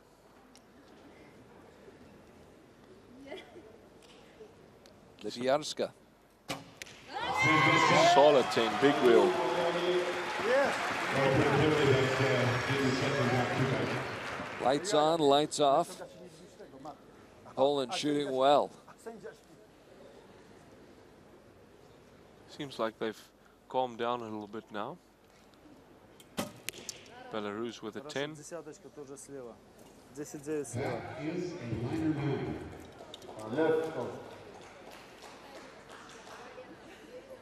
They'll put a star up by that 9. For Marusova's shot for Belarus. Now Elena Tolkacz, Девяточка, там же на 7 who часов. is fighting for her first medal Twoi sędzia i... Делала поправку. at this level of international competition. Nie, on w ogóle nie patrzy. Ja popatrzyłem, ja tego nie umówiłem. But Belarus has some ground to make up. 9 as well. So it's a 5-point lead now for Poland. And a look of concern on the face of the archers from Belarus. Looks like the dark light or the dark shot there by Poland is not going to make a big difference at this stage. Still up 5 points. So we'll see what happens in the last 2 ends. Actually, it's that second end that's now haunting Belarus as they drop 5 points to Poland in that second end. Poland looking very relaxed at the moment. Ladies all smiles. They know if they can keep it up there, it's going to be all theirs. And Belarus know what to do. They're going to fight back. And they show that fighting spirit, trying to get fired up, revive their spirit. Still 12 arrows left to shoot. But Poland has been solid. Right on target. Scoring 9s when the lights go off on the target face. Turn the lights back on. They continue to shoot well. Trzymamy dziewczyny.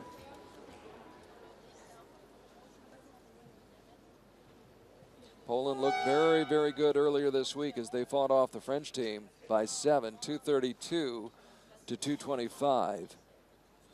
Came in ranked 14th in the world. Belarus ranked 12th in the world coming in. Belarus trying to fight back. Восьмерочка на час. Just outside the 9 line there for 8 points. So Hanna Marusova, who competed at the Athens Olympics and the Sydney Olympic Games in 2000, competing here, shooting an 8 on the first shot of the third end. Elena Tolkacz. Хорошо, Молодцы. молодчина, десяточка в центре. And Excellent needed that. shooting. Needed that.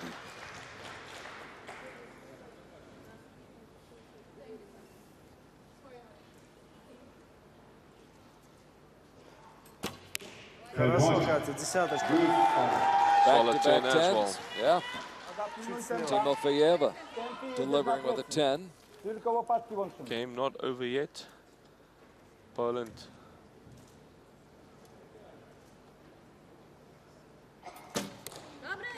Uważaj na ruch. 9. Suń celowo. Suń mocno z 9 spraw. So here's Lesniak, Mocno plecy. Wsunęłaś, tak? I nie ruszamy ręką. who competed in London at the Olympics. 8 points. Oh, the plot thickens Rozciągaj. just a little bit. Nie śpiesz się nigdzie. Musisz przygotować strzał i wejść na plecy, pamiętaj. Przygotowany i wchodzę na plecy. Lipiarska. Wysunąć mocno, bo jest mocna ósema.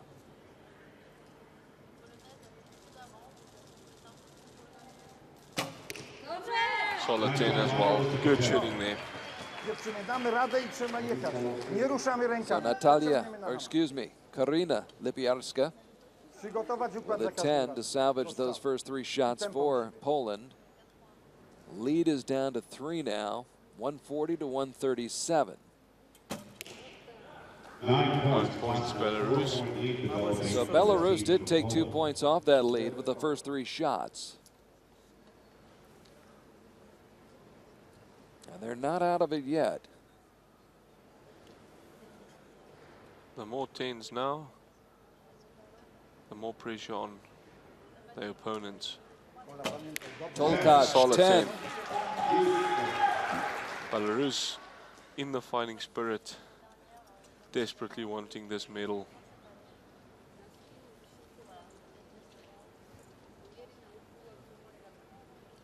Now Timofeyeva. 8 points. Creates a little bit of a gap there for Poland. Mocno na ukryj, tylko plecy. Łopaty 10 mocno. would have made things really interesting. Definitely. Łokieć do końca, nie ruszamy rękami. Poland up to take the opportunity with it. 9 points. Zaranska, who was 17th 2 years ago at the European Grand Prix in Cyprus, or on Cyprus, I should say. Now back to Lesniak. 9 points as well. 9 for Natalia. Do góry. Musisz zastygnąć, ty ruszasz ręką. Nie wolno ruszać. Musisz zastygnąć bez ruchu. We will be in Poland once again this summer on the Archery World Cup circuit. Nie wolno nic ruszać ręką. Be stage 4. Oprzeć i raz, Stage dwa, 4 again in Wrocław, Wrocław. beautiful, beautiful city. 10 10s in a row. Dobra, brawo. 3 10s in a row. Brawo, Lipa. Lipa bez rurki, dobra. On that top circle. Excellent shooting Brawo. by Poland. Not wanting to open up any gaps for Belarus at this stage of the game.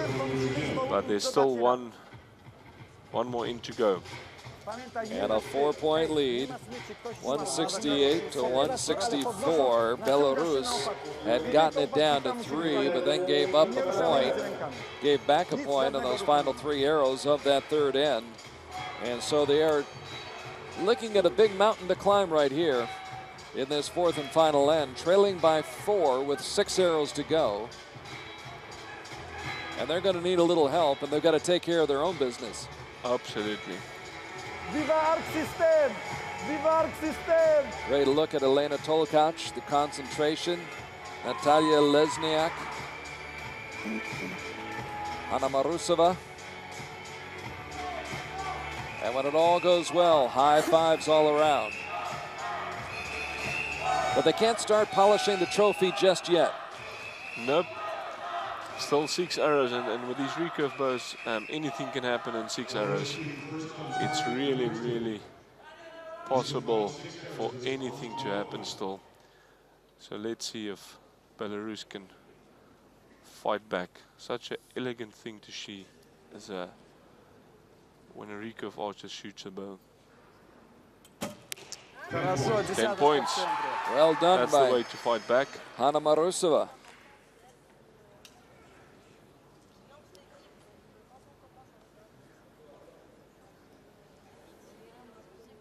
Jedziemy, dziewczyny. Elena Tolkacz Malaca. with 10 another points 10. as well. Żyjemy, Ada, pamiętaj, żyjemy. Creating some confidence for themselves, for their team there in Belarus, and putting the pressure back on Poland to keep up the good work. 10 points as well. The trifecta, 3 straight 10s. Not over yet. Poland still has some work to do. Ladies from Poland to show their steel. 9 points. For Adriana Zoranska. Kola, dawaj gola. Kola, dawaj dychę. Ustaw się na plecy. Now Natalia Jeszcze na plecy. Lesniak. I tempo.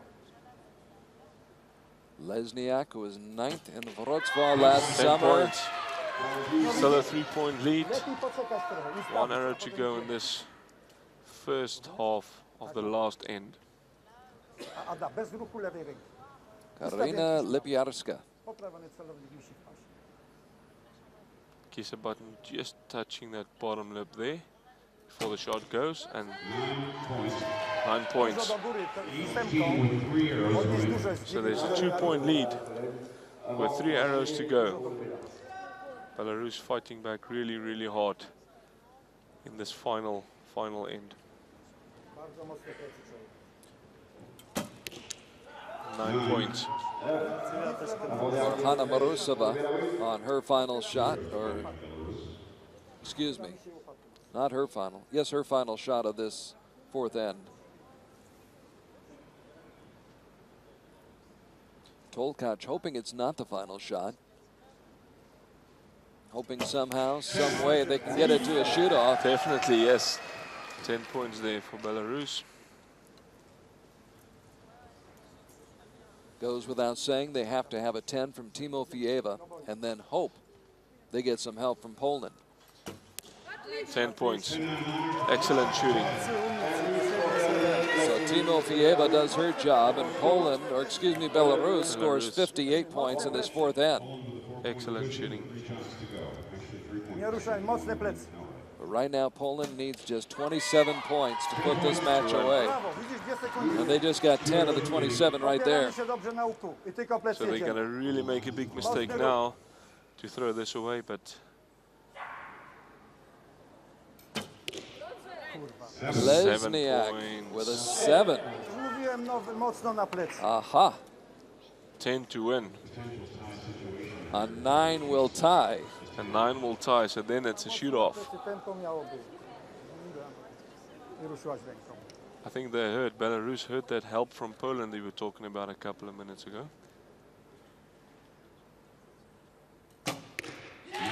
9 Big points. shot. Shoot-off. 9 points gets it to a shoot-off. That 7 comes back and haunts Poland right now. They have this all but in the bag, but the 7, and see, it goes back to what you've been saying all day, DP. It's not over. It goes down to the wire. You have to keep fighting. And that's exactly what Belarus did. Because now in the second last arrow, there were like 2 arrows left, and then that 7 slipped in there, which opened the door again for Belarus. And off we go to a 1 arrow shoot-off, and now it can fall into anyone's hands. This thing can go anyway now. And now you think back on that shot that Poland took when the lights went off on target number 1 on their first shot. They did shoot a 9. Yes. But who knows? Maybe if the lights are on, they shoot a 10. That's the thing, and I think that thought stick into their minds at the moment, or maybe afterwards, depends what happens. But they're gonna think about it. And as far as I saw, I don't think the judges gave them any seconds back. I think they lost 3 or 4 seconds there, which is all a factor. If you put it all together, small things make one big thing in the end. Well, right now, Belarus has got to feel they've got more lives than a cat. Definitely. They're on their 10th life now with against Poland, and they're going to make the best of it. They're going to make the best of it. So here we go, heading for the shoot-off. And Belarus happy to get into it. The ladies from Poland wishing they already had the medal hanging around their neck. Yep, and this is a very, very stressful moment here when you realize it's only one arrow that decides which team is getting the the bronze medal. And they will alternate back and forth. One team will shoot, then the next team will shoot. Then we'll go back to the first team. So and back and forth they'll go. And it will be a horizontal target, not a vertical one. So highest points out of the 3 arrows will take the match. If it's a tie, any closest arrow to the middle of any target will be decided on as the winning arrow.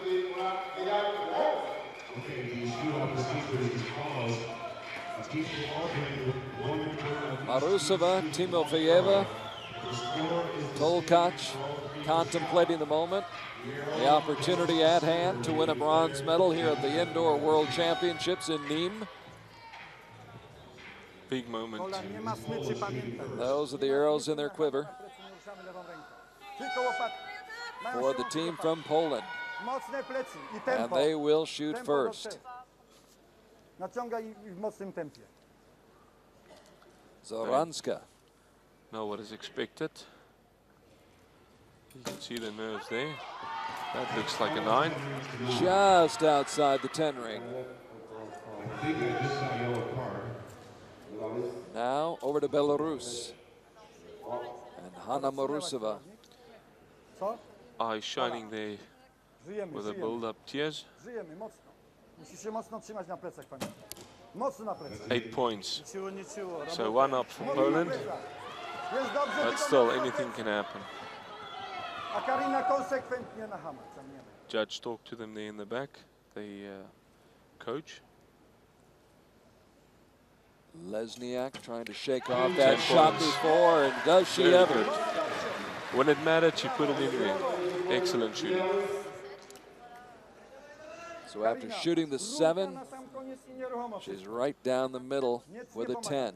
And that could be the arrow in the end, if it's a tie that can make the win or lose decision. 8 points. Another looks 8. Like Poland. Looks like Poland is hanging in there.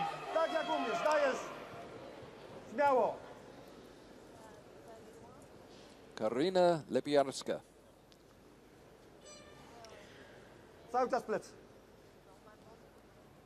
Ranked 42nd in the world. 9 points. Strong finish. Strong finish. No way for Belarus to win this one. Excellent shooting by Poland. Well done. Lepiarska puts it away.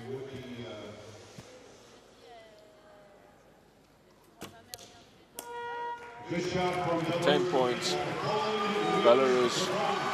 No chance for Belarus as they were too far behind after the first 2 shots, and Poland now can celebrate a big, big, big victory for the team from Poland. High fives all around. Coach. I think the coach may be the happiest one.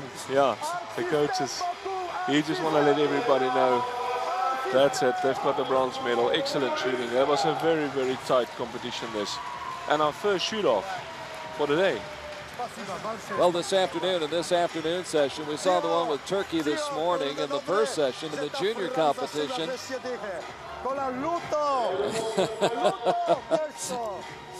And Poland is going to celebrate tonight, I'm sure, as they will claim the bronze medal here in Neem.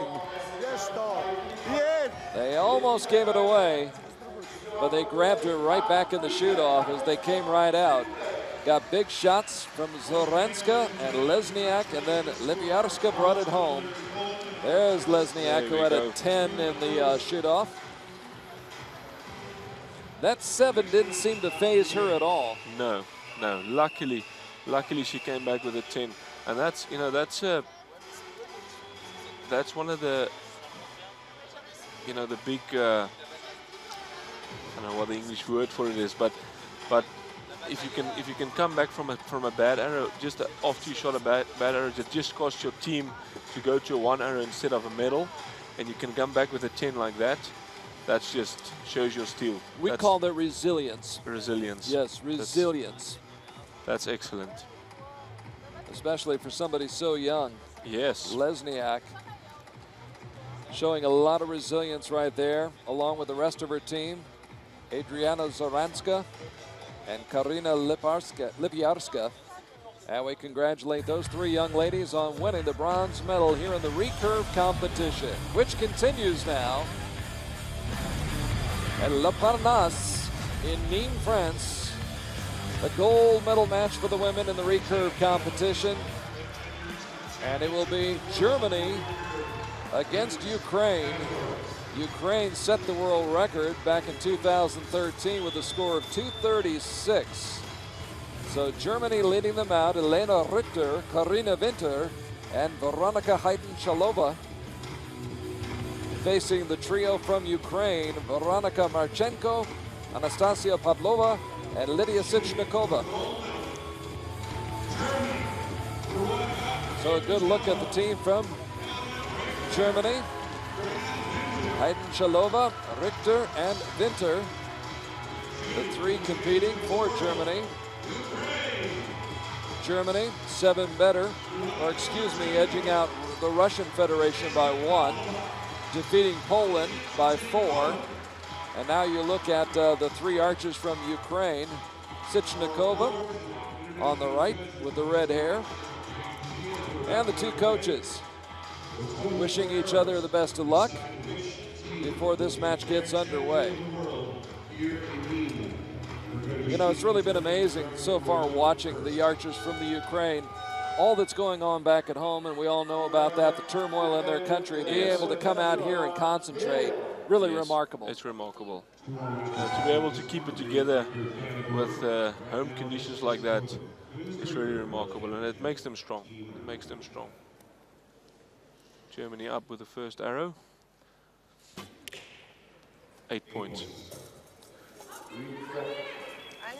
Germany ranked 10th in the world coming in. Again, they edged out Russia by 1, defeated Poland by 4 to get to this gold medal match. Another 8 points again. So the feeling out period. Here for the team from Germany.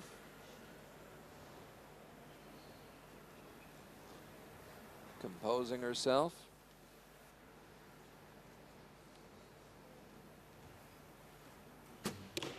Another 8 points. Hallo Mädels, was los da?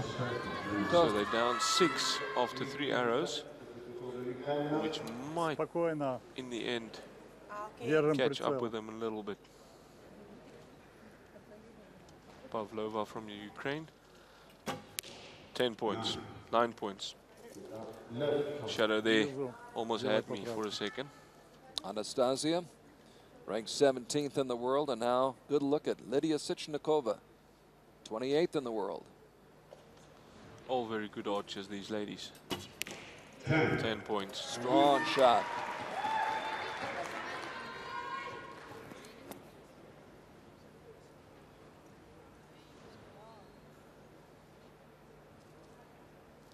Veronika Marchenko.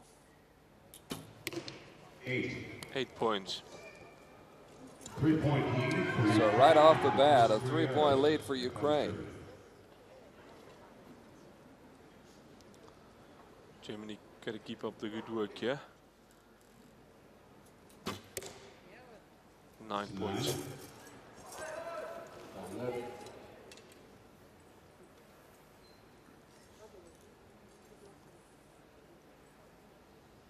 Вероника, спокойно, спокойно. 9 points. Go slightly better than the first 3 arrows. Got to concentrate on those 10s. Thicker arrow makes it slightly better to break the line if it's a close call. But in the end, got to release it nicely in the middle. 10 points. Better comeback from Germany there. Breaks the ice, gets into the 10 ring. So 52 points. for Germany as Pavlova lines up her shot. 10 points. Anastasia Pavlova.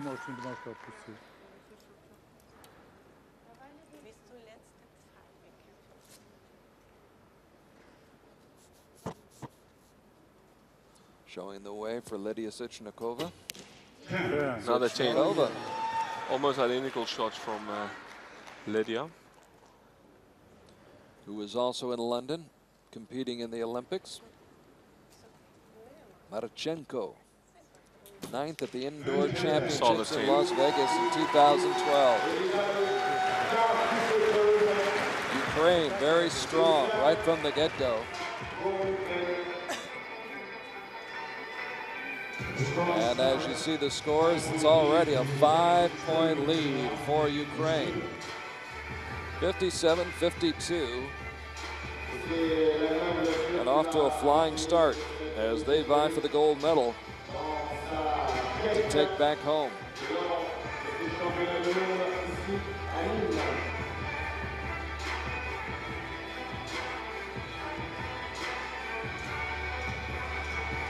Not much conversation there, not much to talk about. They shot so well. Yeah, they all look calm and easy going at the moment with a 5-point lead, and they know if they can keep it there just roundabout in the yellow, they might end up with a gold medal. But still, as you saw the previous round, you know, anything can happen. With one arrow can change the game.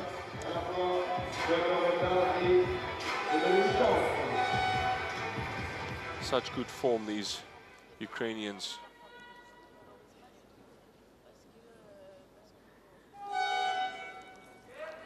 Germany up for battle. Karina Winter, who won the field championships in 2012 in Val d'Isère, finished 17th in London at the Olympics. 10 points. Shows her Olympic form on that shot. Now Richter.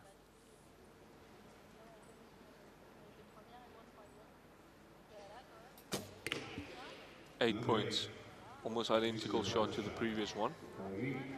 So another 8 for Elena. And now Veronika Heidenschalova,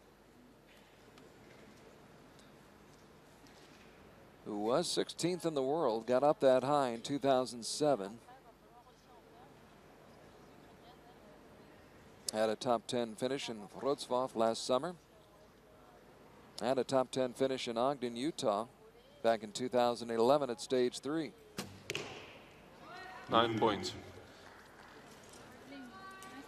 So 9 for Chalova, Heidenschalova. And we shift back over to Ukraine. Pavlova, 9th at the Youth Championships in China last year. 10 points. She shows what she's made of. These Ukrainians. Strong, mentally. Mentally very strong, focused.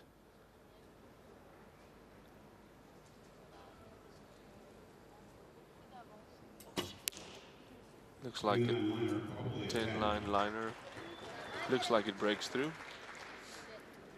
Good shot by Sichnikova.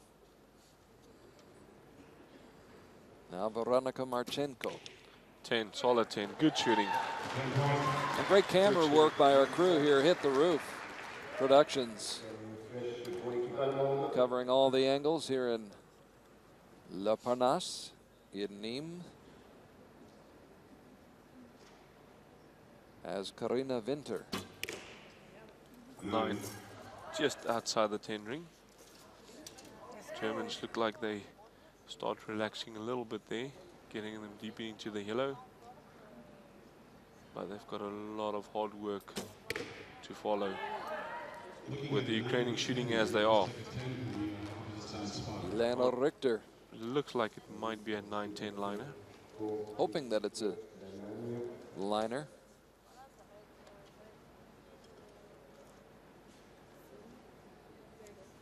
And now the very deliberate Veronika Heidenschalova with 2 seconds to go, 1 second to go, and That's she a shot 6. a 6.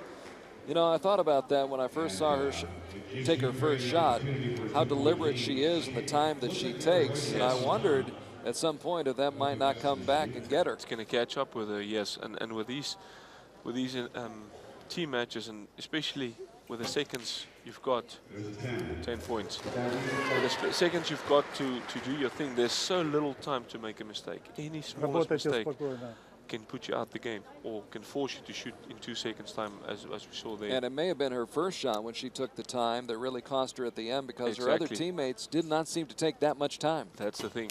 That's the thing. 10 points. Ukrainians not want to give up at all. In their rhythm, shooting fluidly, shooting well. Plenty of time for Marchenko to take this shot and put her team on top by 9 points. Yes, 11 points, isn't it?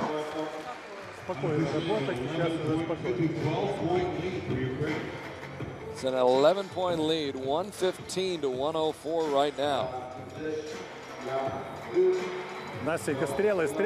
So the women from Ukraine trying to take a lot of the suspense and drama out of this one early. Definitely. So they can go easy in the end, but so far, very, very nice lead for Ukraine. Well, they outscored Germany by 5 in the first end, outscored them by 6 in the second end. Which is a total of 11 points, and will be very, very hard for Germany to make that up in 2 ends to go. One would think. One would think. So a somber moment right now for the team from Germany, as you get a very up close and personal look at Marchenko,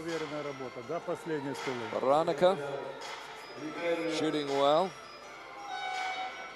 And there is Haydn Shalova. Very relieved on that shot. I think it went better than she thought it would have. Happy that she just got it away in time. A 6 is better than no score. Absolutely. Ms. Winter, 8th in the world. 9 points.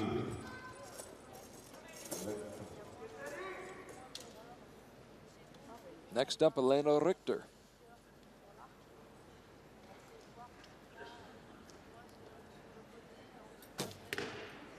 Ten points. Much better than the previous 2 shots on that target. Karina, who was 5th 2 years ago in Las Vegas at the Indoor Championships. And now Haydn Shalova.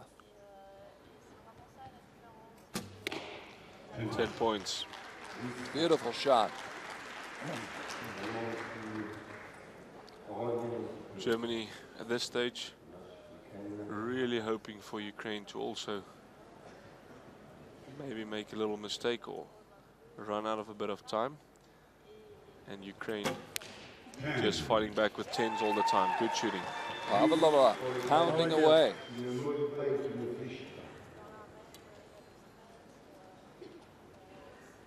Прицел лида.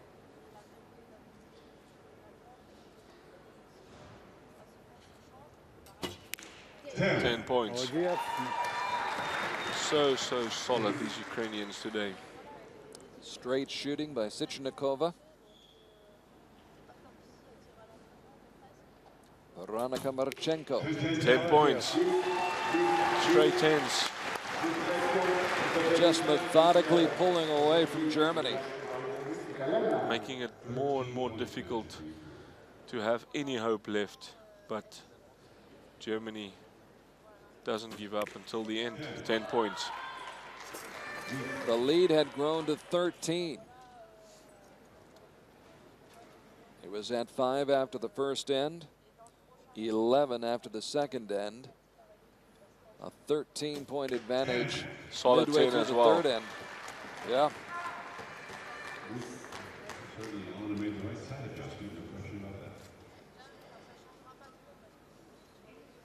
And I think sometimes, DP, you get in these situations and it's as much for pride that you keep fighting and you keep shooting. Absolutely. And you never know, maybe right in the end, you know, anything can happen. 9 points. You get something like a miss as well. I mean, run out of time like the previous end we saw. She had to put it off in 2 seconds. So if there was a miss there from Ukrainian side, you know, anything can happen. And the lead is all back to almost 0. And many times it does. Yes, it does. Something happens. As you build up towards the end and the pressure grows, you know, the mistakes just get more frequent and bigger. You don't wish any misfortune on anyone, No but it way. does happen. Yes. Ukrainians hanging in there, fighting back, 10 points. Not ready to give up at all. Sichnikova, another strong shot.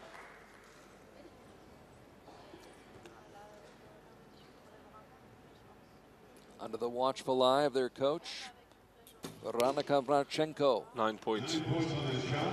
Вероника, не уходи. Ты отходи. Воды хотите? Нет. And right now, Ukraine on its way towards a gold medal in the women's recurve competition. Got off to a great start. Built an 11-point lead midway through the match, and now lead by a dozen, 174 to 162.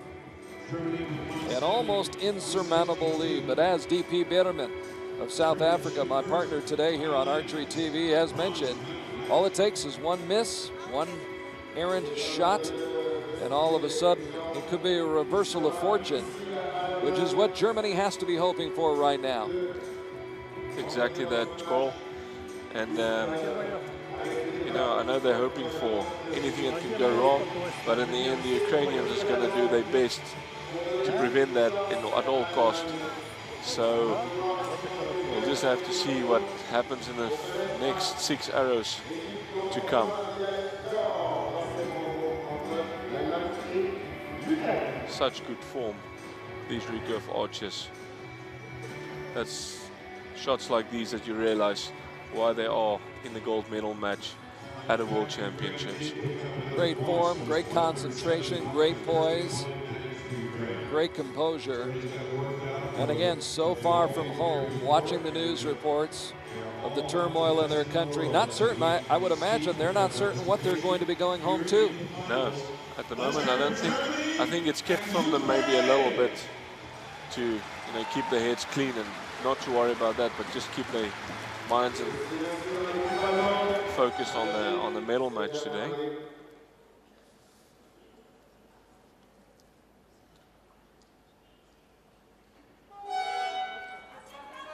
So here we go. Final 6 arrows of the recurve women's gold medal match. Germany giving it all they've got. Karina Winter. 9 points. Elena the Rockstar Richter.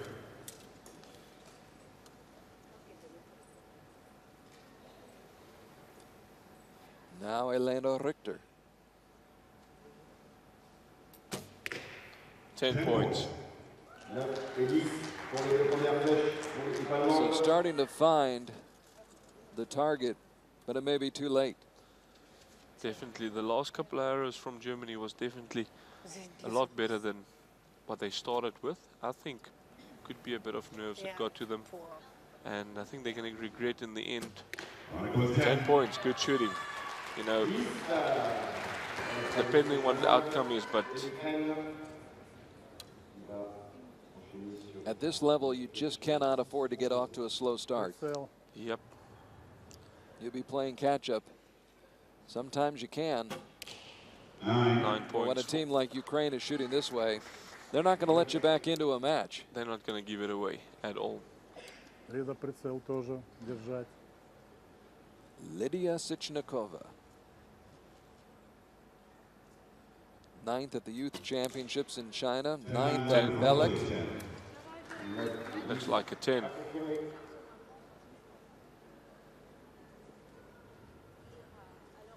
Strange when you get to the end here, how the eye starts flickering with the tears building up, because they know deep in their hearts. 10 points. And they are closer, ever closer to their goal right now. Still leading by a dozen points with 3 arrows left to shoot. 9-10 line, probably a 9. And unless Ukraine makes a mistake, this may be an exercise in futility right now for Germany. And yet they'll battle on. 10, solid 10, good shooting. And battle well. Goed gemaakt, wie iemand. Great shot by Elena Richter.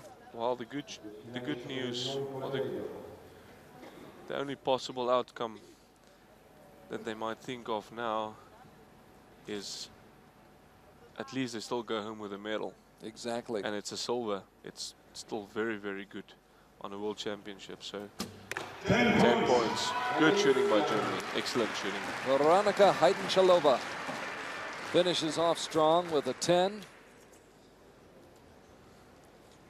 And Germany finishes up the match much stronger than they began. However, Ukraine, right from the get-go, shot well, shot strong, got off to a big lead. There's a nice shot by Pavlova.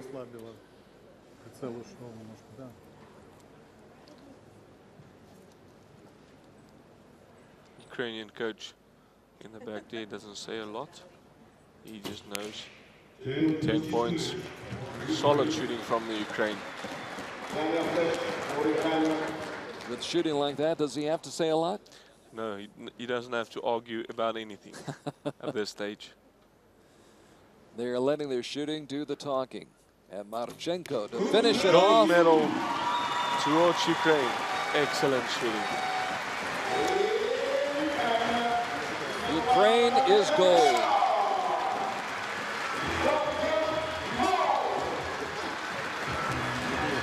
One of the more subdued celebrations we have seen here today, as they led from wire to wire. Sichnikova, Marchenko, and Pavlova in command, in control right from the start of the match, taking all the suspense and drama right out of it.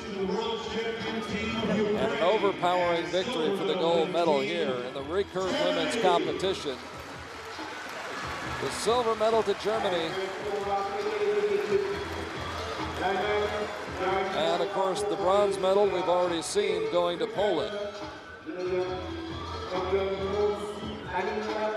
So the European teams dominating in the recurve women's competition here at the Indoor World Championships.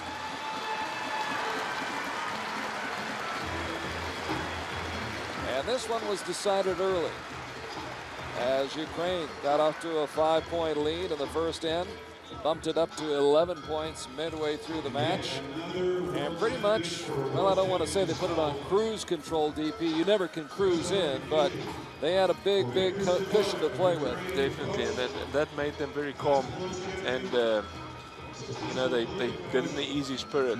They were calm and relaxed and focused, and they just did what they came here to do. And with that cushion, they just cruised through to the victory. Almost looks effortless, almost. Yeah. I think for Germany, they're going to regret maybe the start, but still in the end, they came back strong and took home the silver medal, which is excellent. So now we get set for the men to take center stage here at Le Parnasse. And there you see the breakdown in the brackets and how these teams got to where they are right now. So I'll reset and get ready for the guys to come out here and take center stage. Once again, congratulations to the Ukrainian women, Verana Marchenko, Anastasia Pavlova, and Lydia Sichnikova, capturing the gold medal here in Neem, where we now are set for the recurve men's bronze medal match. Germany settled for silver in the women's recurve.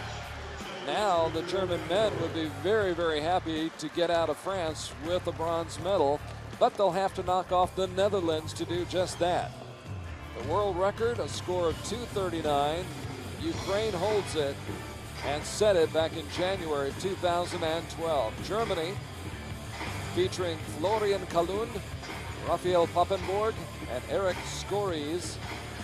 They come in ranked 20th in the world, had a round score of 1745. Germany defeating the Russian Federation by 2 and then losing by 12 to Ukraine, 237 to 225. So there they have them, lined up: Florian Kalund, Raphael Pappenborg, and Eric Skories. Now a good look at the team from the Netherlands.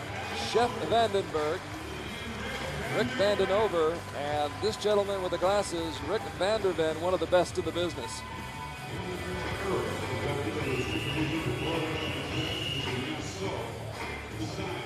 The Dutch archers coming in, ranked 7th in the world, had a round score of 1739.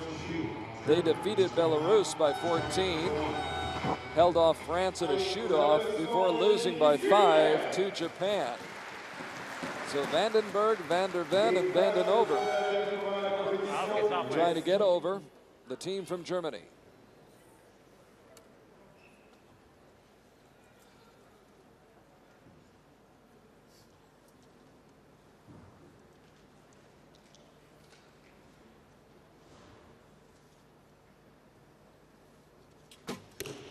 Germany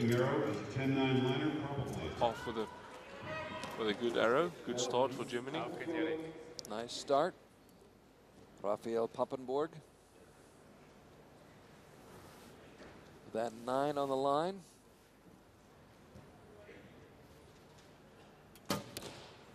And a solid 9 on the second shot.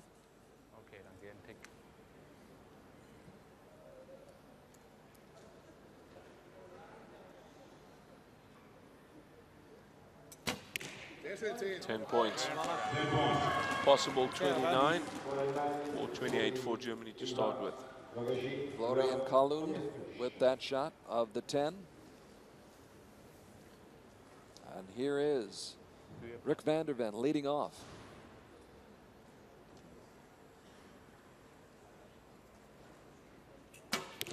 Dat is er net overeind, 9,9. Prima. The Netherlands trying to put their best foot forward. Van den Over, ranked 28th in the world. Ja, zeker jongen, netjes. 1 slag op de rand. Prima. So now a Chef can put it in the 10 ring. The Dutch archers should take a 1-point lead. It's a big if. Ja, zeker, netjes. Points. Maybe not such a big if. Binnenkant van de lijn. Potentially a tie this score. Chef Vandenberg, ranked 45th in the world. Now back to Germany. 10 points. 10 points. Germany ready to fight back. Up for the battle as Raphael Pappenborg puts that one in the center of the target. Now Eric Skories, 21 years old. 7 points. Took a bit long on that shot. I think he couldn't really, struggling a bit to pull it through the clicker there. And 15 seconds left now for Florian Kalund. 10 points. Beats the clock and puts it in the middle of the target. So a respectable score of 55 points for Germany in the first end. 56 on the board for Germany. Rick van der Ven quickly up to the shooting line.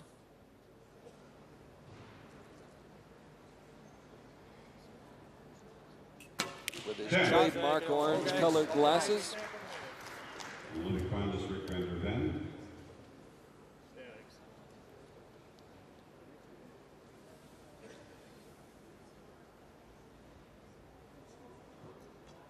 Now Rick van den Over, 8 laag, 8,9. who is under the yellow rings. Judge, the coach in the back, saying 8 laag, meaning 8 low. Ja, 10 zeker. points. Chef Vandenberg, Kom mannen. who picked up a bronze medal all by his lonesome in Telford at the third stage of the Indoor Archery World Cup Tour this past winter. So Chef with some good shooting right off the bat. And his team has a 2-point lead, 57-55 Duren net even een seconde te lang. over Germany after the first end. Maar gewoon even tempo iets op. Meer aan. Well, Germany very much in this match and has to feel good about their chances right now, I would think, DP. Definitely, definitely. Sadly for that one arrow that scores a 7, put them back a little bit, but Netherlands also made a mistake or two, so match is long from over. It's still a long way to go, many arrows to come, and anything can happen. Both teams are still well in within it. Secretary General Tom Dillon De eerste van jullie doet het wel. taking in the action here at Le Parnasse with Neem, France. Ik zou zeggen voor wel. They have done a great job. This is the second time they have hosted the World Championships indoors. First time since 2003, and we've had a wonderful setting here and some tremendous shooting. Here in the team competition today. So a 2-point lead for the Dutchman. And Germany will shoot first to start the second end, trailing by 2. Rafael Pappenborg, 23 years old, has been ranked as high as 53rd in the world. Competed at the first 2 stages of the World Cup Tour last summer, and was 17th at the Indoor World Championships in Las Vegas back in 2012.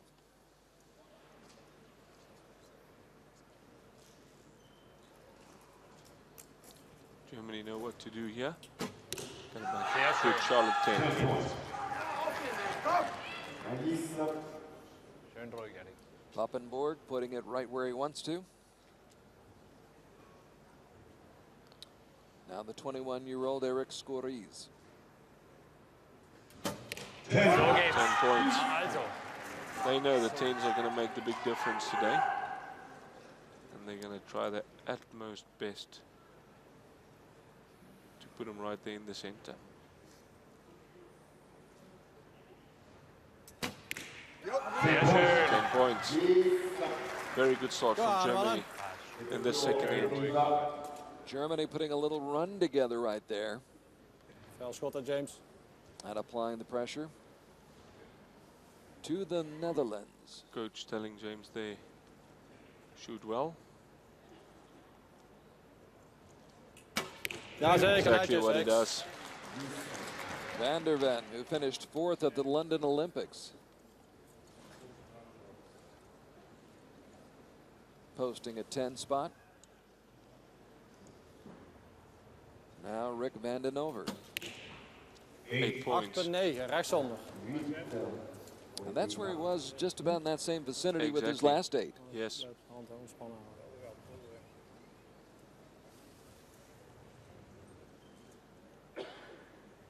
Chef Vandenberg. 9 points. Kom aan, mannen. Well, the Netherlands Just opening like up that. the gap a little bit there for Germany. So if they take this opportunity now, they can go for a tie or maybe a lead. Well, there's a 4-point swing right there. As Germany went from 2 down to being 2 up midway through the second end. Yes.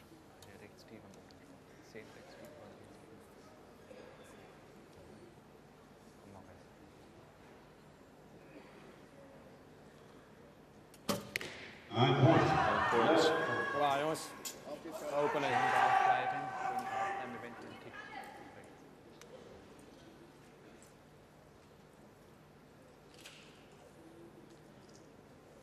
Now the 20-year-old Kalun. 10 points. Solid shooting on that bottom circle. Wel, jongens. An important shot to say the very least after the 2 9s by his teammates, which still has opened the door just a little bit for the Netherlands. Van der Ja, Ven zeker. trying to Solid take shooting. advantage. Kom aan, James. Sterk schot. Coach telling him their strong shot. which will be necessary. 2 more shots like the one by Van der Ven, and we'll have a tie. There's another one. Oh, it's a 9, excuse me. Chef.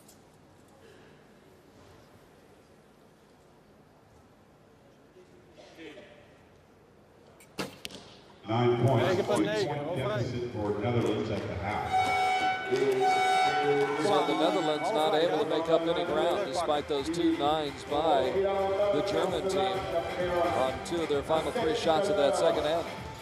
Yep, the German team fighting back really hard there, and the Netherlands equally as hard.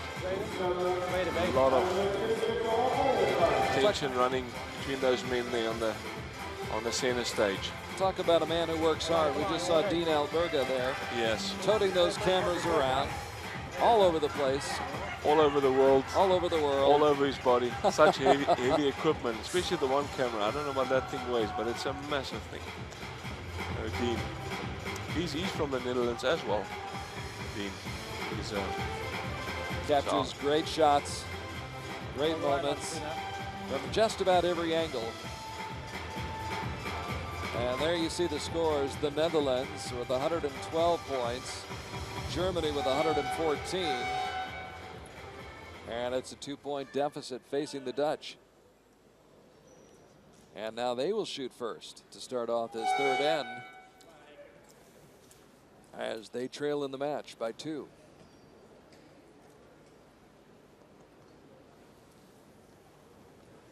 Netherlands always a team to consider as a very competitive team. Recurve and compound.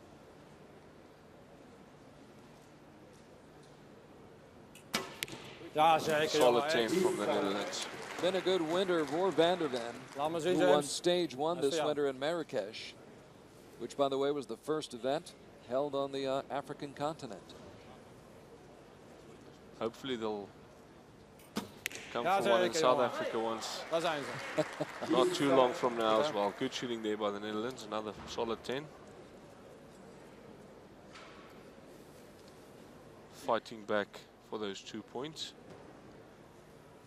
Chef has been solid throughout the match.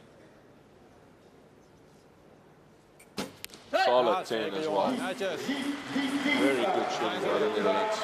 So the bronze medalist from Telford with a 10 right there. And the gauntlet thrown down. We'll see if Germany picks it up. They shot extremely well in that second end. 9 points. Rafael Pappenborg, 9th at the Youth Championships in China last year. Pappenborg competing at stage 2 and stage 4 last summer in Turkey and Poland. Solid 10. No, 9. Pardon me. Scories with a 9. Sometimes its shade runs exactly in line with the arrow shaft. Difficult to see. And 9 here points. is Florian Kalun. Germans 9-9-9. giving back 3 points there. So the lead swings back to the Netherlands, 142 to 141. They know they got to keep it up there.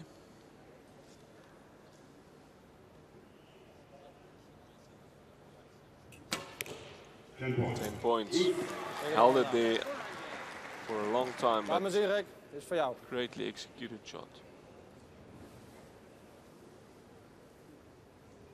Van den Over, 17th in Las Vegas 2 years ago at the World Indoor Ja, zeker. Championships. Tegen de rand aan, hoge team. Going for the bronze medal here. 5 straight 10s for the Dutch archers.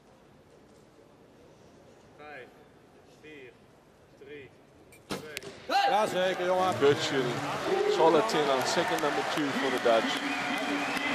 That'll put a bit of pressure on the Germans. Beat the clock. Sterk uit hoor, Rick. And put the shot exactly where he wanted it to go. Looks like a 10. Du schießt alle auf einen Quadratzentimeter, aber rechts tief.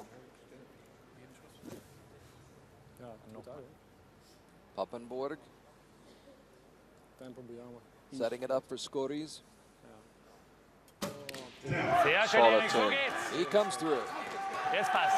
Auf geht's, Florian. Maar goed kijken dat ik niet iedere keer op 1 seconde overkomen. And now the 20-year-old Kalund. Very focused. Sehr schön. Solid 10, killing the spider on that one. Very, very good shooting. So the Dutch are still 1 point ahead of the Germans at this stage. And a couple of more arrows to go. 172, 171. The Netherlands in the lead right now. As you take a look at Rick van der Ven, Chef Vandenberg, and Rick Vandenover. Ik ga ervan uit dat het van ons te doen, hoor. Hij heeft erover dat hij... So it's actually a 2-point lead right now, 172 to 170. As we get set for the stretch run, the final 6 arrows. One more match to follow this one here this afternoon in Neem. And it will be the Recurve men gold medal match. Ukraine and Japan vying for the gold medal. You see the intense concentration on the face of Chef Vandenberg. Very much in the moment. And Germany battling for the bronze medal. But will have to come from behind to get the job done right now. 6 arrows to go. 2 shots to make up. Auf geht's, Raphael. And the Netherlands watching on as Raphael Pappenborg straddles the shooting line.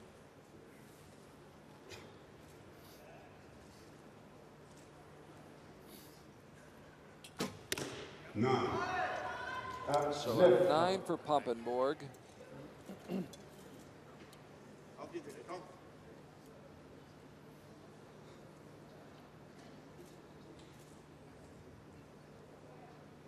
Skories in the spotlight. Kalund on deck. 9. And another 9. Bleib drauf. 4 shots left for Germany, 6 shots Goes left without for the saying, Netherlands. 9s are not what Germany needs at this point, trailing by 2. Heading Sehr schön, and Florian. there's the 10 that they do need. As Florian Kalund comes through the 10. Shot was dead center. Now Rick van der Ven trying to counter, trying to answer. 9. 9 rechtsop. And a 9 for van der Ven. James, dat is voor jou, hè? Laat maar zien. So maybe the nerves rattling archers on both of these teams right now. At this stage with almost a tie, it's definitely going to get to them somehow. 8-7 It's 8 liner. points, 8-7 liner. Might be touching the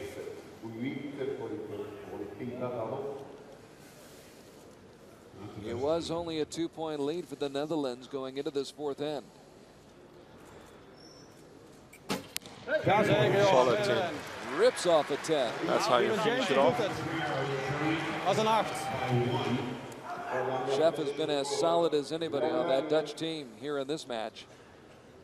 Dutch coach there just pronounced the 8 and not the 7. So James. looks like 8 as well from Germany. Mooi drauf blijven. Jou is 8, hoor. Kom maar aan, jongen, die laatste erop, hè. Getting close to the finish line right now. Ja, zo geht's. Auf geht's, Florian. Some shaky Solid. shots, but that one was not. Keeping it strong there in the end by Germany.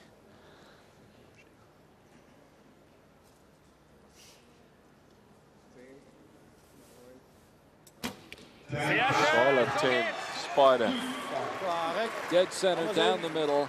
Lorien Paloon finishing strong.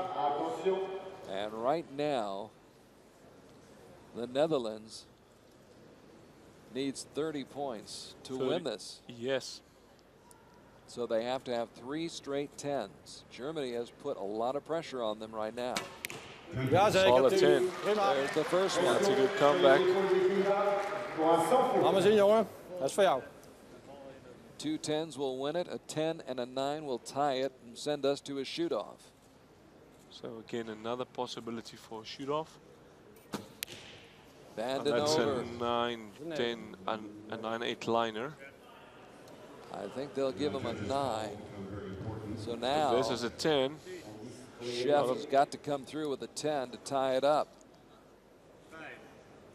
Big job for the young man on 3 seconds to go. That's a 10. That's a shoot-off. Shot. My goodness.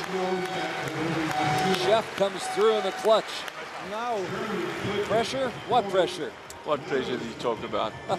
Well, the coach looks like he's got a bit of pressure on him. Kan niet zien. Sometimes I do think it's tougher to watch than to actually Absolutely, absolutely. Hou rekening met een shut-off. So thanks to Chef Vandenberg, the Netherlands does get to a shoot-off and they have a chance. They had a 2-point lead going into the 4th end, but Germany came on strong in that 4th end and really forced some heroics on the part of Chef Vandenberg to pull that one out for the Dutch. Absolutely, absolutely. And the whole match since the beginning was back and forth, and at some stages you think the one team is going to go through with it and the other one, but then the 7s and the 8s come again and it's all tied up. So for a shoot-off, and let's see which team can hold it together, can keep it up. I guess this just reminds us that the people we see out there are not machines. They're human beings. Absolutely, absolutely. And they're subject to emotions too. Absolutely. So sometimes when you sit on the stands or you stand behind them as a coach, you would think, you know, they never shoot a 7 or 8. How is it possible? There we see the tie, the judge called the tie. So it's going to be a shoot-off, horizontal target. 3 arrows, higher scores will take it. Higher score will take it. If it's a tie again, closest arrow on any circle, closest to the middle, will win the match. Big opportunity for me today as well, Carl. I feel very privileged to be with you on Archery TV. And it has been a pleasure, DP. DP Berman from South Africa. It is always a pleasure to have all the great archers join us on Archery TV and give us your perspective and your insight. You've been out there on that line. You know what it's like. Yes, definitely. And it's. Do you enjoy shoot-off? Some people embrace it, and some people, I think, absolutely would do almost anything to avoid it. Absolutely. I think I'm with the last one you mentioned there. I don't enjoy it that much. You're an honest man. I prefer to rather get it over with before we run to a shoot-off. But, you know, yesterday we were in a shoot-off, South African men's team against Italy. And we were actually a bit behind, and we caught up to them. And we had to go for a shoot-off, and we lost by, again, millimeters on the one arrow. Okay. But that's nerve-wracking. Right, Germany. Pappenborg No, trying to keep those motions under control. Absolutely. Gotta get it in there. And it's a 9. On a shoot-off, a 9 is not that bad. It's really still keeping you in the match with a 9. The man who won a gold medal in Las Vegas 3 weeks ago at the final, the World Cup final. Fighting for a bronze medal right here with his team against Germany. Rick Vanderven with a 10. That's good shooting. He's a tough customer. He is. On James. Left-hand drive with his recurve. Volle bak, hè? Hij is voor jou. Puts him right in there. Now the 21-year-old, Eric Skories. Solid 10 as well. Nothing's over yet. Skories scoring a big shot. Can the Dutch keep it in?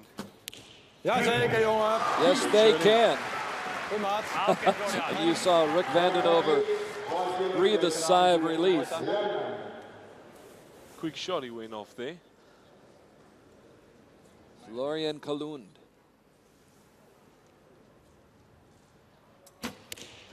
Solid 10. So now 10 for a win and a 9 for a tie from the Netherlands. Chef Vandenberg came through before with a 10 to send this to a shoot-off. Can he do it again for the win in the shoot-off? On 1 second, and he done it. With 1 second to go, Chef Vandenberg finishes it off. Chef cooking up the recipe for a victory and a bronze medal. Excellent shooting, excellent shooting. Both teams, they fought really hard until the end, until they got to a shoot-off, and well done. Great match in this bronze medal match between Germany and the Netherlands. Neither team giving much of an inch either way, and it went all the way to the finish. But the Orangemen get to pose for the cameras, and they'll be receiving the bronze medal. Big smiles for Chef Vandenberg, Rick van der Ven, and Rick Vandenover. And truly a great team effort. When one faltered a little bit, the next one would pick him up. Very good shooting. It's always a pleasure to watch a match like this, where they, go back and forth and tie in the end, go 1 arrow shoot off, and it's still in the 1 arrow shoot off up to the last arrow. Anything can happen. So well done to the Dutch.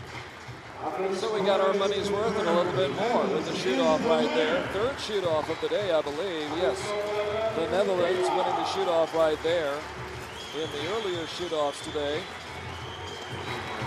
we saw Turkey win a shoot-off against the Russian Federation in the junior men's bronze medal team match. And there was also the shoot-off in the women's recurve bronze medal match, Poland beating Belarus. So 3 shoot-offs already today. And who knows, we may have one coming up in just another moment. But there's Chef Vandenberg. As soon as he released, he knew he had it. I think his teammates can be very proud of him to put his last 2 arrows where he did, right there where it counts. So an excellent job by the firm of Vandenberg, van der Ven, and Vandenover, as they'll take home the bronze medal from Neem, France, the Indoor World Championships, where we are down to our final team match of the day. Recurve men, and it's the gold medal match. It's Japan, it's Ukraine. Japan, Hideki Kikuchi, Shungo Tabata, and Naoya Oniyama. Facing the 3 archers from Ukraine, Hiori Ivanetsky, Markian Ivashko, and Victor Ruban. And those are some impressive names for Ukraine. For Ukraine, absolutely. And like we saw earlier, the ladies team did very well, and they kept it together. And these are the big guys and the big guns. We will see if they can do the same and follow in the footsteps of the girls earlier. And then Japan, obviously, on the other hand, will definitely try to resist any competition and take home the gold as well. So I think we're up for a good match. Kikuchi, Oniyama, and this man, Shungo Tabata. By the way, Shungo Tabata was a medalist in Shanghai last year at stage 1 of the Archery World Cup Tour outdoors. So the bronze medalist there a year ago obviously has some credentials behind his name. So Japan defeated the United States by 1 in the quarterfinals. Then they were 5 better than the Dutch team. So obviously this team has a lot of talent if they were able to knock off those squads. Absolutely, absolutely. And Ukraine won a shoot-off with Mexico, then defeated Germany by a dozen. Sure. So here we go. Final match of the day. Ukraine up for the first arrow to fly.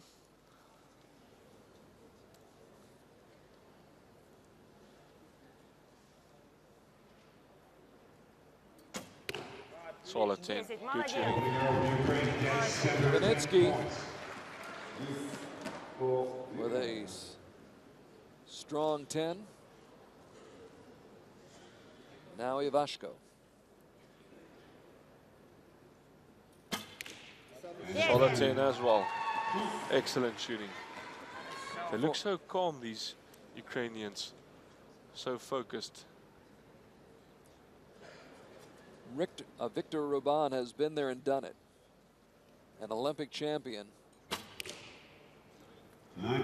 Won the gold medal in Beijing and comes up with a 9. Is that on the line, you think? I think it's a 10-9 liner. It looks really close from our vantage point, yeah? Strong start. Very strong. For Ukraine. Always good to have a strong shot start. Japan, solid 10. Japan comes out firing.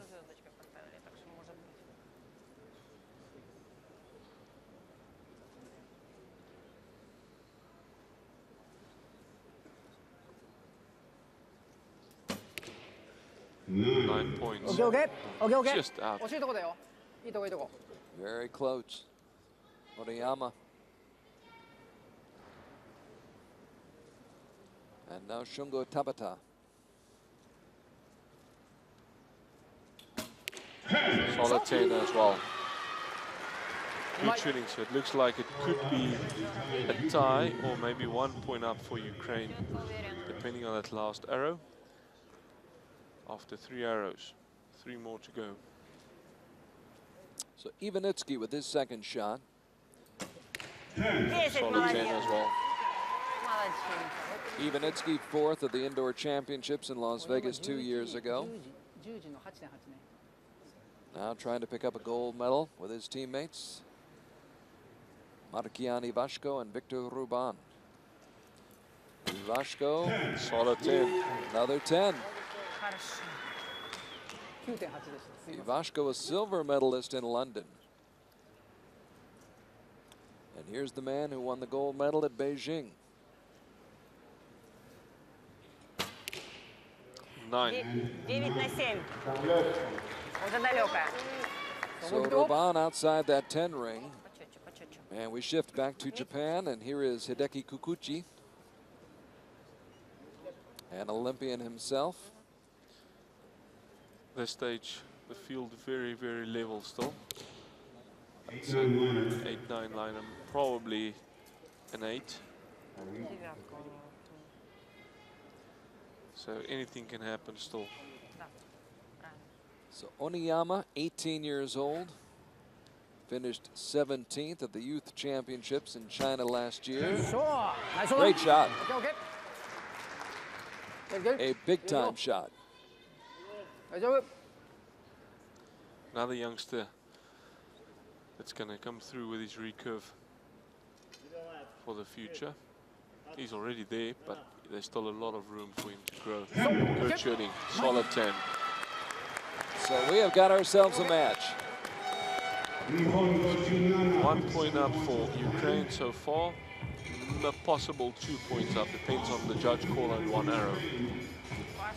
And the judges have played an important part here today at the team competition of the Indoor World Championships. I'm Carl Arke, joined by D.P. Bierman, great compound archer from South Africa. He is on hand today to watch the South African women win a bronze medal in the team competition. And now Japan vying for gold against Ukraine. And Kikuchi and Tabata. Asking the judge there, please, for that line call. But in the end, these judges are very, very professional. Not too proud to beg. No, they still, they know in the end, 1 point can make the difference. So. Every point matters. Absolutely. Every point matters. Good look at Shungo Tabata, the bronze medalist in Shanghai last year. And there's Victor Ruban, the gold medalist in Beijing. Victor Ruban, by the way, was 8th of the last indoor championships held here in Neem back in 2003. Trying to improve on that a little bit right now. Absolutely. Of course, that was in individual competition. Victor Ruban competing for gold with his teammates. And they have a 1-point lead as we go to the second end. Okay. 10 line, 9-8 liner. Probably a 9. So they give Kikuchi 9 points for that shot. Naoya Oniyama.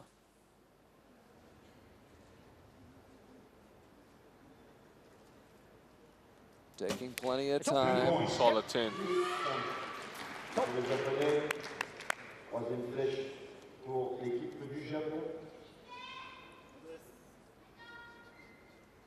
And now Tabata, ranked 26th in the world.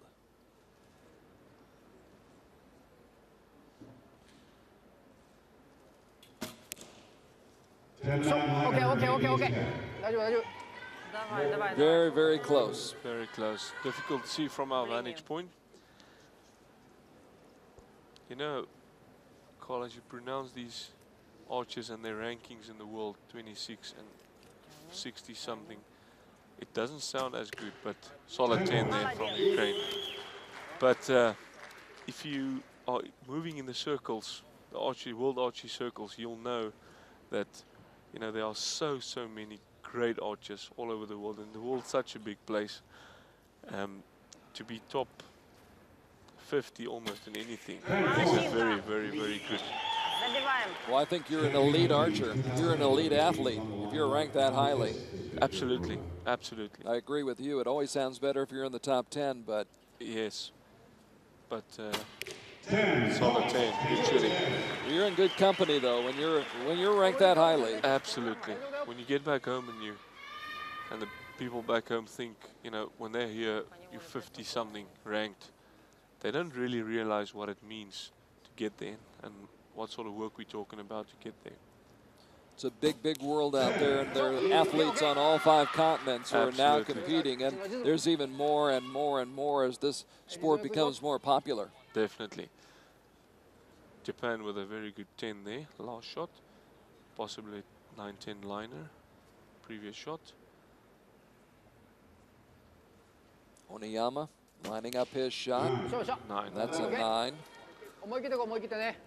Ukraine with a 3 straight 10s in a row.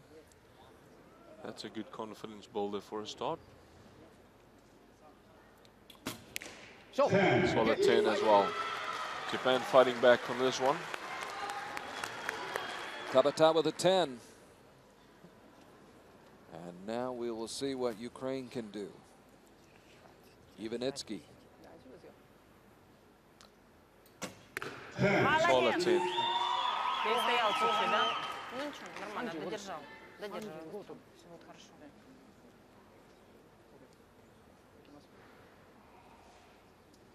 Ivashko trying to make it 5 straight 10s here in this end.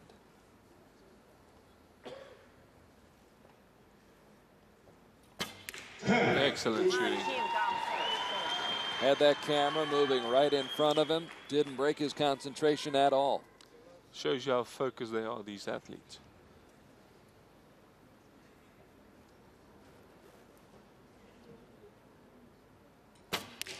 Nine points. 59 for that aim is very, very good. 59 out of 60 points. They left only 1 point out there. Ruban, Ivashko, and Ivanitsky. And Japan with 114 points right now at the midway mark. And finding an uphill battle. But the hill not all that tall to climb right now. They're only down by 3 points. And we've said it several times today. We've seen it several times today. Teams have come back, and some interesting things have happened over the last 12 arrows. So after 2 ends, there it is, a 3-point lead for Ukraine.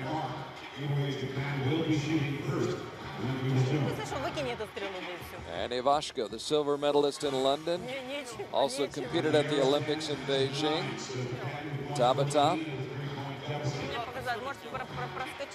a medal winner on the World Cup circuit last summer. And Victor Ruban, who was 7th in London at the Olympics.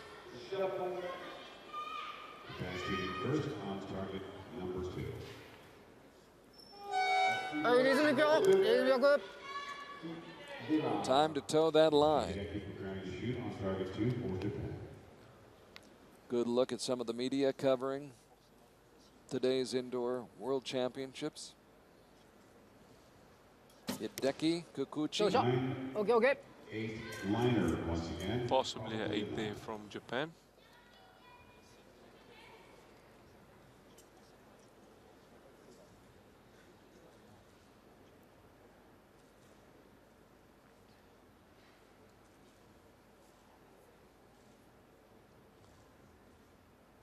Trying to keep it Good solid. Well executed in the end. He seemed to be finding it a little bit, DP. He did definitely. He held on to it. I almost thought for 1 second for too long, but he did well. He kept it together and pulled off a great shot. Steady. Time. Looks like it's on the line. That looks like a liner. They'll put the asterisk by that, but good chance that'll count as 10. So, possible 1 down for Japan so far on this end. 9 points. Ukraine just opening the gap a little bit. So Ivanitsky with a 9, Ivashko trying to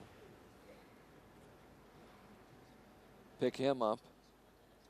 Matakian. And he does well. Excellent shot, 10. Finds his mark right there. It's in the 10 ring. Now Victor Ruban, interesting style how he puts that thumb around the back of his neck. Absolutely, yes. Shot a 10 there on the line. I suppose whatever works for you. Yep. That same lady of South Africa that's shooting tomorrow in the bronze medal, Janine van Kranenburg, she does exactly the same thing. 9 points for Japan, holding her thumb behind her neck, and it's like another sort of anchor point. And you know, many archers can't shoot like that, but if it makes you feel comfortable and hold the bow still, whatever it does, go with it. Steadies you a little bit more. Yep. 9 points. Well, I'll put it this way. Victor Ruban has a gold medal in the Olympics and I don't, so. So I'd rather not tell him what the style should be. Good shooting by Japan. Nice job. Nice job. Still a bit of a lead. Ukraine has still got a bit of a lead over Japan, but many more arrows to come still. So anything can happen.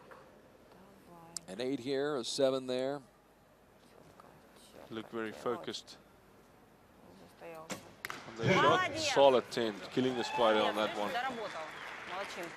Ivanitsky, the picture of poise. Calm, cool, collected. Now Ivashko. 10 points. Solid points. Ukraine just not willing to give up anything. 10 seconds to go for this last arrow. On 6, he puts it in the 10. Well done. Ukraine kept it together there. Relentlessly shooting away towards that gold medal. Ivanitsky, Ivashko, and Ruban with 176 points. They've only given up 4 points in this match, left 4 points out there. They led by 3 points at the midway point of this match after grabbing a 1-point lead after the first end, and now lead by 6, 176 to 170. And I don't know if we'll have a chance to see it here, but I find that style by Victor Ruban to be very interesting, the way he takes that thumb and puts it around the back of his neck. Yes, yes. And it doesn't affect the release? No. Well, it depends on what sort of release you shoot. Back in the day when I used to shoot 3D archery like ABO in South Africa, I used to shoot a certain sort of trigger that I put my... There's the shot right there, yeah. Yes. That thumb presses against the back of his neck, just makes it, well, on his style, makes it a bit more solid, I guess. Steadies his hand. Yes. And again, it works very, very well for Victor Ruban. 6-point deficit with 6 arrows to go. Hideki Kikuchi It's a 9. on the line with a 9.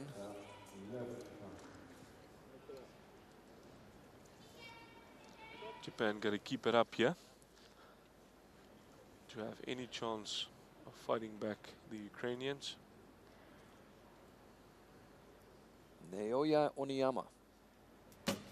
Zo. That's it. Zo.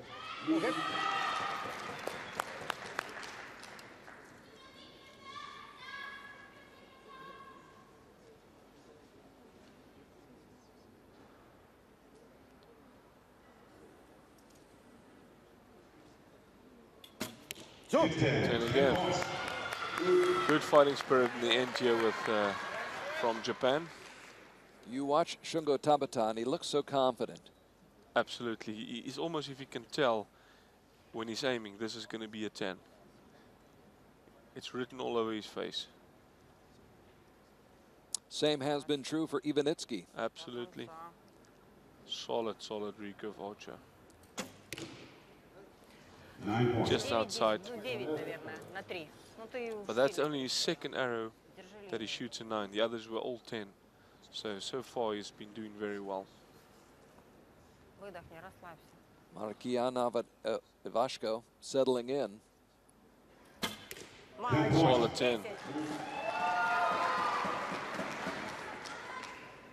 Ivashko only 10 so far. Didn't drop any points. With a thumb on the back of his neck. Ruban. Solid 10. Excellent shooting. Thumb on the back of his neck and the gold medal in his pocket. He's going for the 10s. Just about. It's a 5-point lead for Ukraine. 3 arrows to go. A healthy cushion for Ukraine. Solid 10. Kikuchi finishes up his day strong.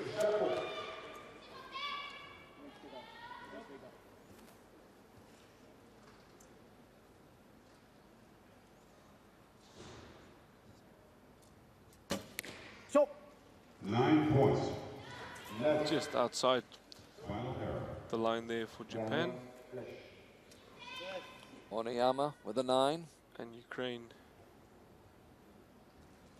can smell victory as the day progresses. Solid 10 from Japan. Tabata sending a message, though. I think he's going to be very, very tough in the outdoor campaign. Yes. Very solid archer. Very solid. But up and down the lineup, Ukraine has been solid as a rock as well. Ivanitsky. Solid 10. There is no weak link on this Ukrainian team. They just so good and solid. And they look so relaxed. Solid 10. Ivashko with a 10. He shot 8 10s in a row now. He shot a perfect score on his target. So very, very good shooting there by Ivashko. Ruban to finish it off, and he That's does. it. Good shooting. 240 is a perfect score. They scored 235. That's very, very good for the recurve. So gold medal to Ukraine, and they deserved it. They shot absolutely superb.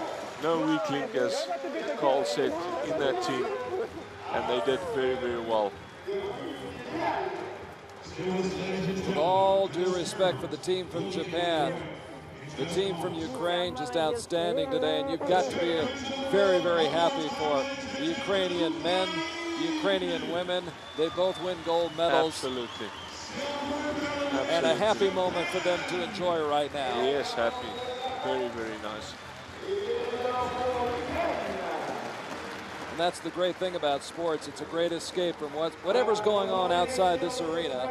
Inside this arena, all smiles, great joy, great happiness, great performance by Ukraine. Absolutely.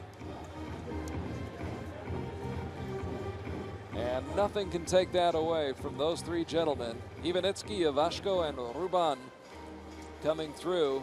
They were the favorites coming in, and they lived up to their advanced billing and the expectations as they jumped out to a 1-point lead, 58-57, led by 3 at the midway point. Bumped that lead up to 6 at 176 to 170, and they wind up winning it in convincing fashion to win the gold medal and make it a gold medal sweep in the recurve competition for the teams from Ukraine. The Ukrainian women beating Germany and the Ukrainian men beating Japan. And So all now, fair and square. Yes. They did very well. They just from the start, they just increased their lead by a couple of points until the end, and they were just a superb team today. Very, very good shooting. so we'll quickly set the stage right now for the presentation of the medals. Always a great moment and always a proud moment for all the archers, whether it's bronze, silver, or gold. Just to get on top of that victory stand is a major accomplishment. I think, in fact, Yes. DP, I think just getting to this point, whether you medal or not, if you're the team in the bronze medal match and you missed out on that bronze medal, it's still a great accomplishment For sure. to have worked your way through this field and have gotten onto this stage today. Absolutely. You can't be more right than that, Cole. Just to be here actually at the World Championships, to work through all the archers back home, which is very good archers as well, and to get here and to compete is already a great accomplishment. And not to say even getting to the medal matches and winning a medal. So fourth or just a bronze medal match or bronze, silver or gold in a World Championship is a very, very great honor and a good accomplishment. Golden moment for the Ukrainian men, who will soon receive their medals here in Lepanas, in Neem, where today's action is over, but we've got a full slate coming up tomorrow of individual competitions, some tremendous matchups, some great shootouts on tap tomorrow, so we hope you're with us on Archery TV for that.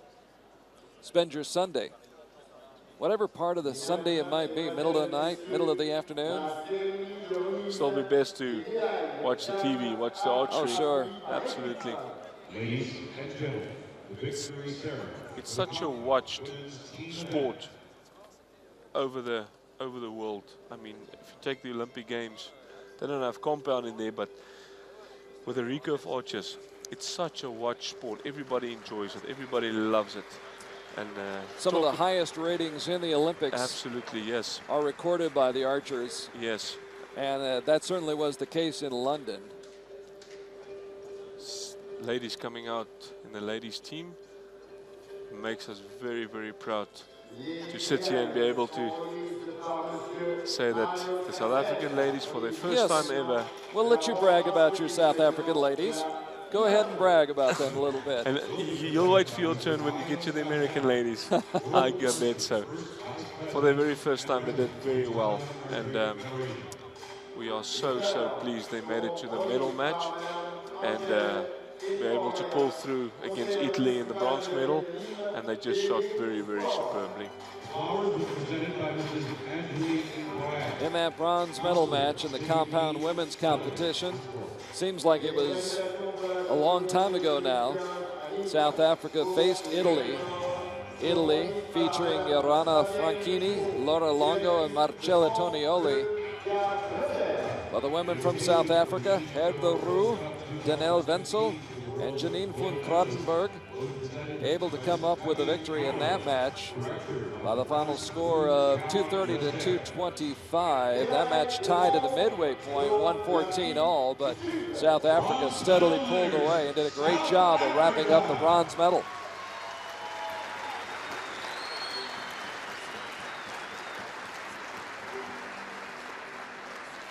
And the young lady right there in the middle of the picture, Janine van Krottenberg, we'll see her tomorrow. In the bronze medal match, individual ladies bronze medal match against Pascal Lebec from France. And we hope all the best of shooting. Danelle Wenzel there with the last one of the 3 medals. Make us so, so proud. They all shot very, very well today. So what you're telling me is these 3 young ladies will be in the newspapers in Johannesburg tomorrow. I hope so. I hope so. They'll be all over Facebook and Twitter and, you know, the multimedia. Sure. Which in this era is just about as good or maybe better. Absolutely. More people can see it right away. So a nice bouquet and a beautiful bronze medal to drape around their neck. Now the silver medal goes to the team from the United States of America. Erica Jones, Christy Collin, and Crystal Galvin, who put up a very, very tough fight today against Mexico in the gold medal match. Just losing by literally a millimeter or 2 judge calls on some of the arrows, so it could have gone anyway. But they shot superbly, individually and as a team. They shot very, very well. Christy in the gold medal match tomorrow as well, after beating Janine van Krottenberg yesterday, and then Erica Jones on this competition shooting a 295 out of 600, 595 out of 600 for the new world record, indoor ladies record. It has been a productive week for Erica Jones here. I know she won the gold medal this afternoon, but 595 in the qualifying, breaking the world record there. That's massive. That's something she can be proud of. Very, very proud. And speaking of something to be proud of, Mexico. Mexico. Big, big smiles on the team from Mexico, as well there should be. Rosalia Dominguez on the left, accepting her medal. Brenda Merino in the middle. Shot very, very well today, as did Linda Ochoa. So Linda Ochoa, Brenda Merino, and Rosalia Dominguez. They came in ranked 8th in the world, but they're #1 here at the World Championships. They defeated Ukraine by 10, won a shoot-off over Italy by 1 in the semifinals, and then defeat the United States in a very, very close match. And Mexico takes the gold medal. They can be very proud of themselves. They gel so very good, so well together as a team, and they made it count today. Fought back till the end and end up with a gold medal. So an outstanding job by these ladies, and we will shortly hear the national anthem for the nation of Mexico. Proud moment for everybody in that country. Ladies and gentlemen, please stand for the national anthem of Mexico.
proud moment for Linda Ochoa, Rosalia Dominguez, and Brenda Marino as they get to listen to their national anthem, the national anthem of Mexico.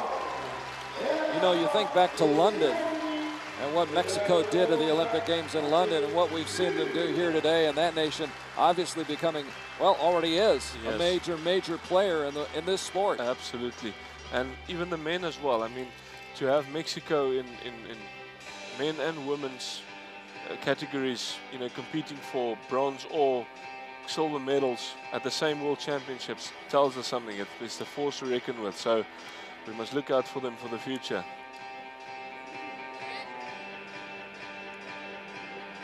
So as the ladies leave the stage, we get set for the presentation of the men's medals in compound competition.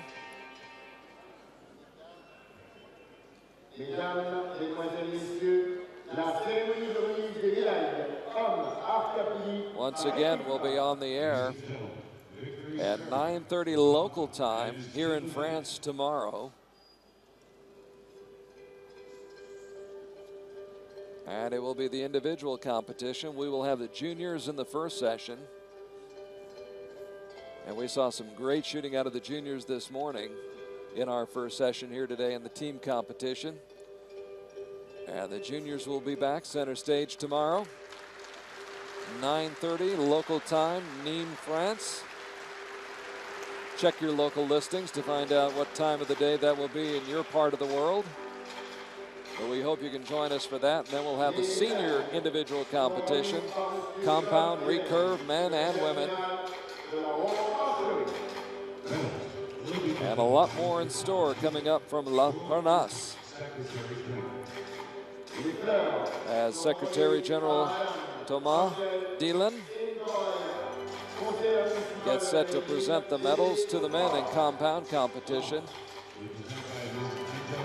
What a stiff competition it was between these men. They just gave it everything, and they shot superbly. In the bronze medal match, it was Sweden facing Mexico. And that match was tied up at the midway point. But then Sweden started to pull away in the third end and put it away in the fourth end, winning by 4 points, 232 to 228 over Mexico. So Sweden, led by Magnus Carlsen, Carl-Henrik Gidenskold, and Morgan Lundin, on the victory stand, accepting their bronze medals. Been a good week for this team. They defeated Iceland by 7. Were 4 better than the Russian Federation. Lost to Team USA by 7, but bounced back to win the bronze medal. And big smiles on the faces of the Swedes. And what a privilege to get a medal like that. It's such an honor. They were ranked 19th in the world coming up. This will improve their ranking, I'm sure. Definitely, yes. They fought hard to get here, and they did very well. And fought hard when they got into that bronze medal match. Mexico, featuring Julio Ricardo Fierro, Cecilio Quevedo, and Gerardo Alvarado, putting up the fight but losing by 4. Denmark, the Danes, in the gold medal match. And this was basically a rematch of what we saw last summer at stage 2 in Antalya, Denmark versus the United States. A year ago, on the beach in Antalya, Konialti Beach, Denmark came away with a gold medal. Today they'll settle for the silver medal, but what a powerful team this is. Martin Damsbo on your left, Stefan Hansen, center screen, and Patrick Larson on the right. And they'll make a lot of noise coming up this summer on the Archery World Cup Tour. Now Denmark, they've always been a team to reckon with, especially the last couple of years. It's as if they just, got better and better, and always end up in some sort of a medal match, individually and as a team. So very well done to Denmark. They shot very well. And then the new champions of the world, there they are, big guns from America. From right to left, Rio Wild, Braden Gelentine, and Jesse Broadwater. These three trailed by 1 point halfway through their match against Denmark, but then came fighting back. Took a 1 point lead after the third end and ended up winning by 4 points, 237 to 233. And they will take home the gold medal.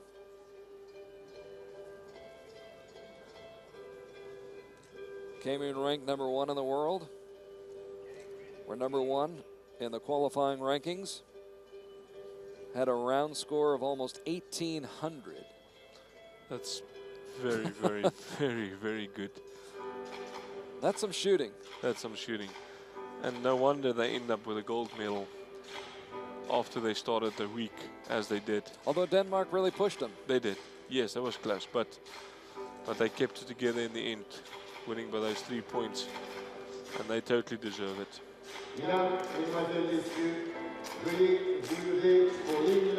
So the USA is gold, Denmark silver, and Sweden is bronze. Of the United States of America.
Broadwater, Gelentine, and Wild, the gold medalists here in the compound men's team competition at the Indoor World Championships in Neem. Of course, Rio Wild not done yet.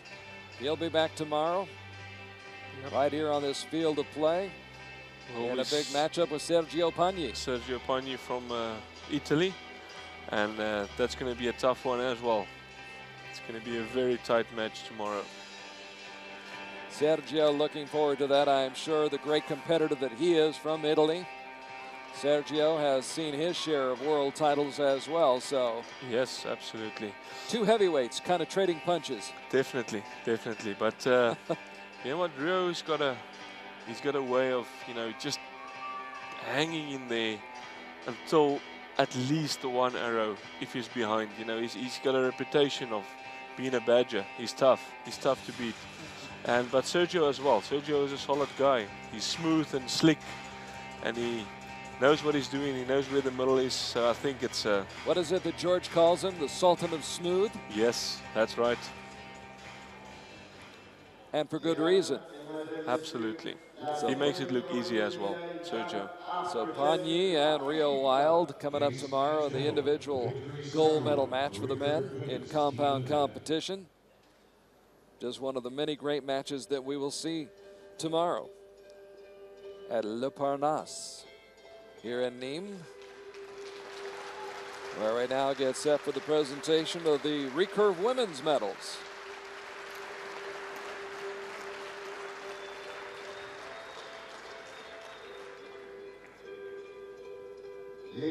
Some of the pictures, the sights here in France, southern France. just off the Mediterranean coast.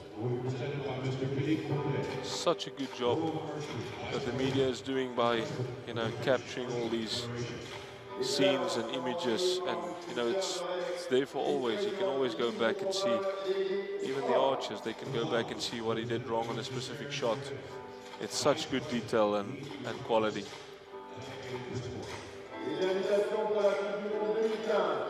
In the recurve women's bronze medal match, it was Belarus facing Poland.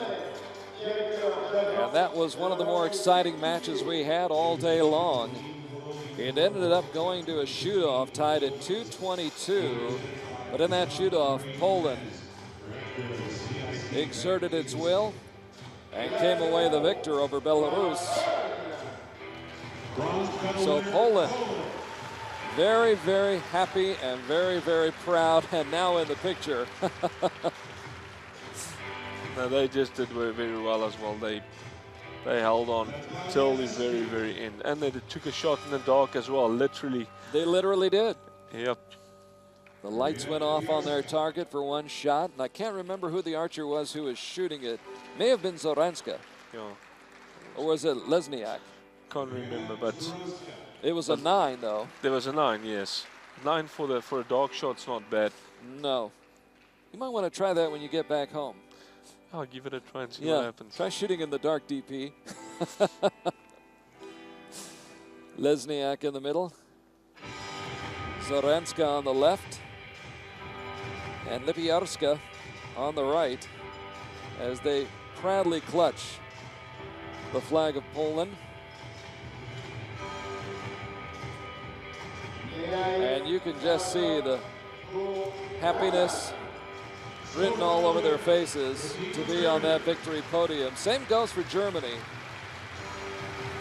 Germany getting into the gold medal match against Ukraine, and this was just Ukraine's day. Germany, once they got over the slow start, I thought DP did very well over the final 2 ends. They did, yeah. The first 2 ends was what killed them in the end, and what put them behind, and that gap just stayed there, and Ukraine pulled through in the end. But still, it shows their quality. They fought back until the very last minute, and looks there's something wrong with the medal there for the lady from Germany. It's the strap went on that one. You know, Murphy's Law is always at work. Yep. Anything. He made a plan there, put a knot on it or something. Nice job. Nice job. Good shooting. Nice job. Well done. The medal has been presented. And Karina Winter is happy to get that medal around her neck. You know, sometimes I wonder if these ladies, they prefer the flowers over the medal. Because it's a good bunch of flowers, that. As beautiful as the flowers are, those medals will be there years from now. Absolutely. Always has shown in Ukraine.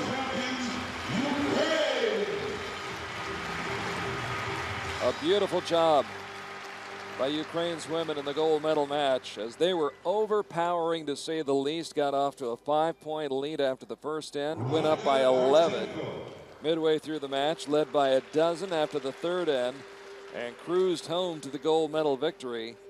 Anastasia Pavlova in the middle, accepting her medal. Veronika Marchenko on the left, and on the right, Lydia Sichnikova. They were so focused and calm throughout the whole event until the end. They just kept it together very well. Such a good example. And one of the most overpowering performances we witnessed today here in Neem at the Indoor Championships. And Ukraine, one of 2 team gold medals. Men and women.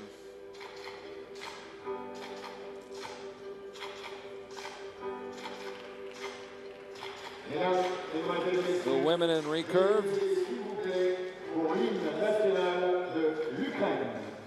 Ladies and gentlemen, please stand for the national anthem of Ukraine.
You know, Cole, moments like those, it's such a great honor. Most of the ladies, you know, end up in a little bit of a tear in the eye, especially when your national anthem, you know, plays in front of you and you're standing with a gold medal around your neck. It's such an honor. I imagine some big, strong guys might have a tear in their eye as well. Yeah, I'm not talking. I'm not going to comment on that one, but yes, absolutely. And rightfully so. You never know when you're going to get that opportunity, and there's no guarantees you'll ever be there again. Absolutely. And you know, there's so many archers right over the world that competes in events like these, and very few of them ever get the opportunity to stand there.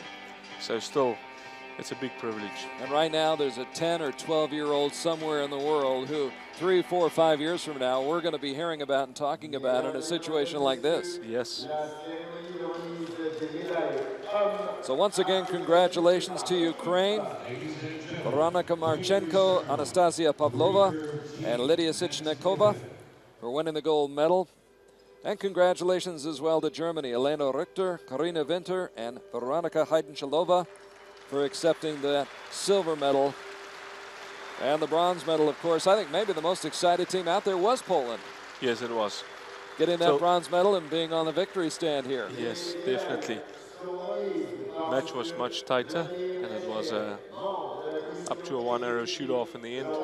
And hopefully that will heighten interest in archery even more in Poland, which has quickly become one of our favorite stops now on the Archery World Cup Tour in the summer. We'll be there again in August this year. Yes.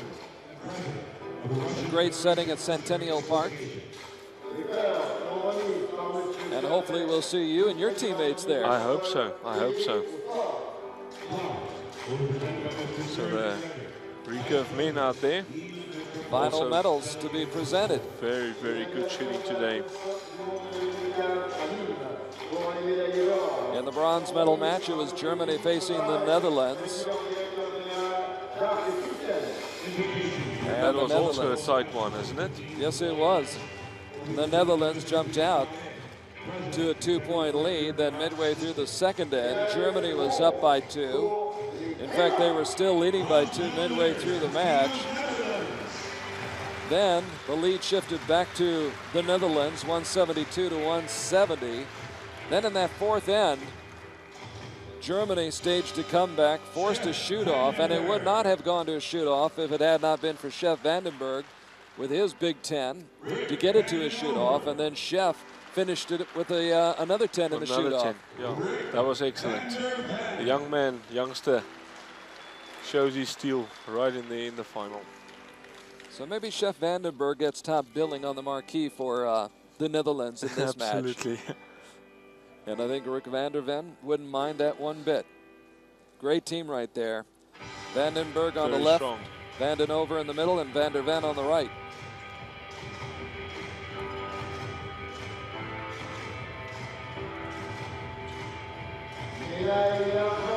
So the bronze medal goes to the Dutchman. The silver medal will go to the team from Japan.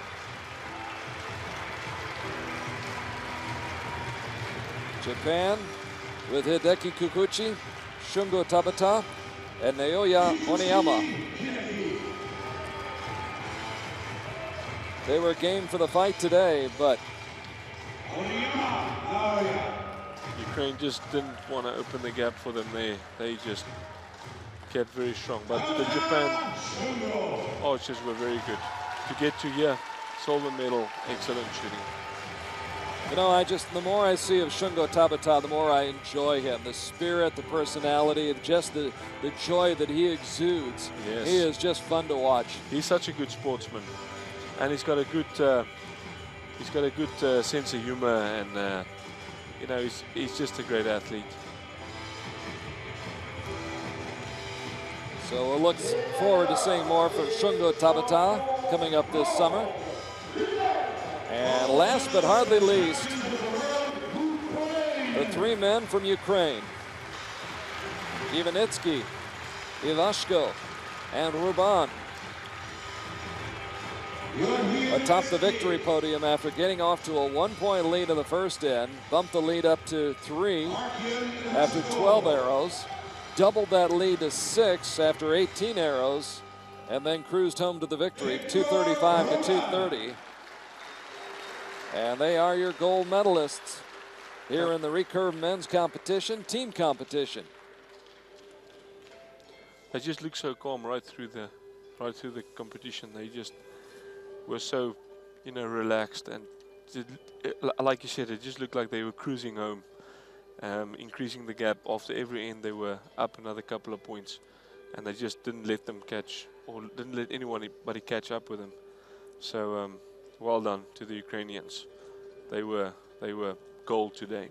Physically strong, mentally strong, and it all ends up in a gold medal performance. And now, once again, the Ukrainian national anthem. Ladies and gentlemen, please stand for the national anthem of Ukraine.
Arms raised in victory, Ukraine with a gold medal in the recurve men's team competition. So happy to have my friend DP Bierman from South Africa joining me all afternoon long here for the senior team competition. What will stay in your mind from what you saw this afternoon, DP? You know what will stick to me most was the fighting spirit of the athletes, the archers, to fight back, even if they're a bit behind. The Americans, for instance, as well, they shot against a superb team and they were a point or so behind, and they just fought back until the end. And so did the South African ladies. They did me very proud as well by their performance, and just that fighting spirit of never give up, even if you're 6 or 7 or 10 points behind, and you sort of know in the back of your head you can't make it back unless something really bad goes wrong. Still to just fight until the end and show that sportsmanship, and at least finish strong and be a good example there for the sport. So but it's been a privilege for me to be with you, Carl, on the Archery TV this afternoon, and I felt very welcome with you, and to give some comment on what happened here today. It was great. It was very great to watch it, and we saw a couple of one-arrow shoot-offs, so it was a bit tense, and tears and joy and everything together on the field. And what an honor.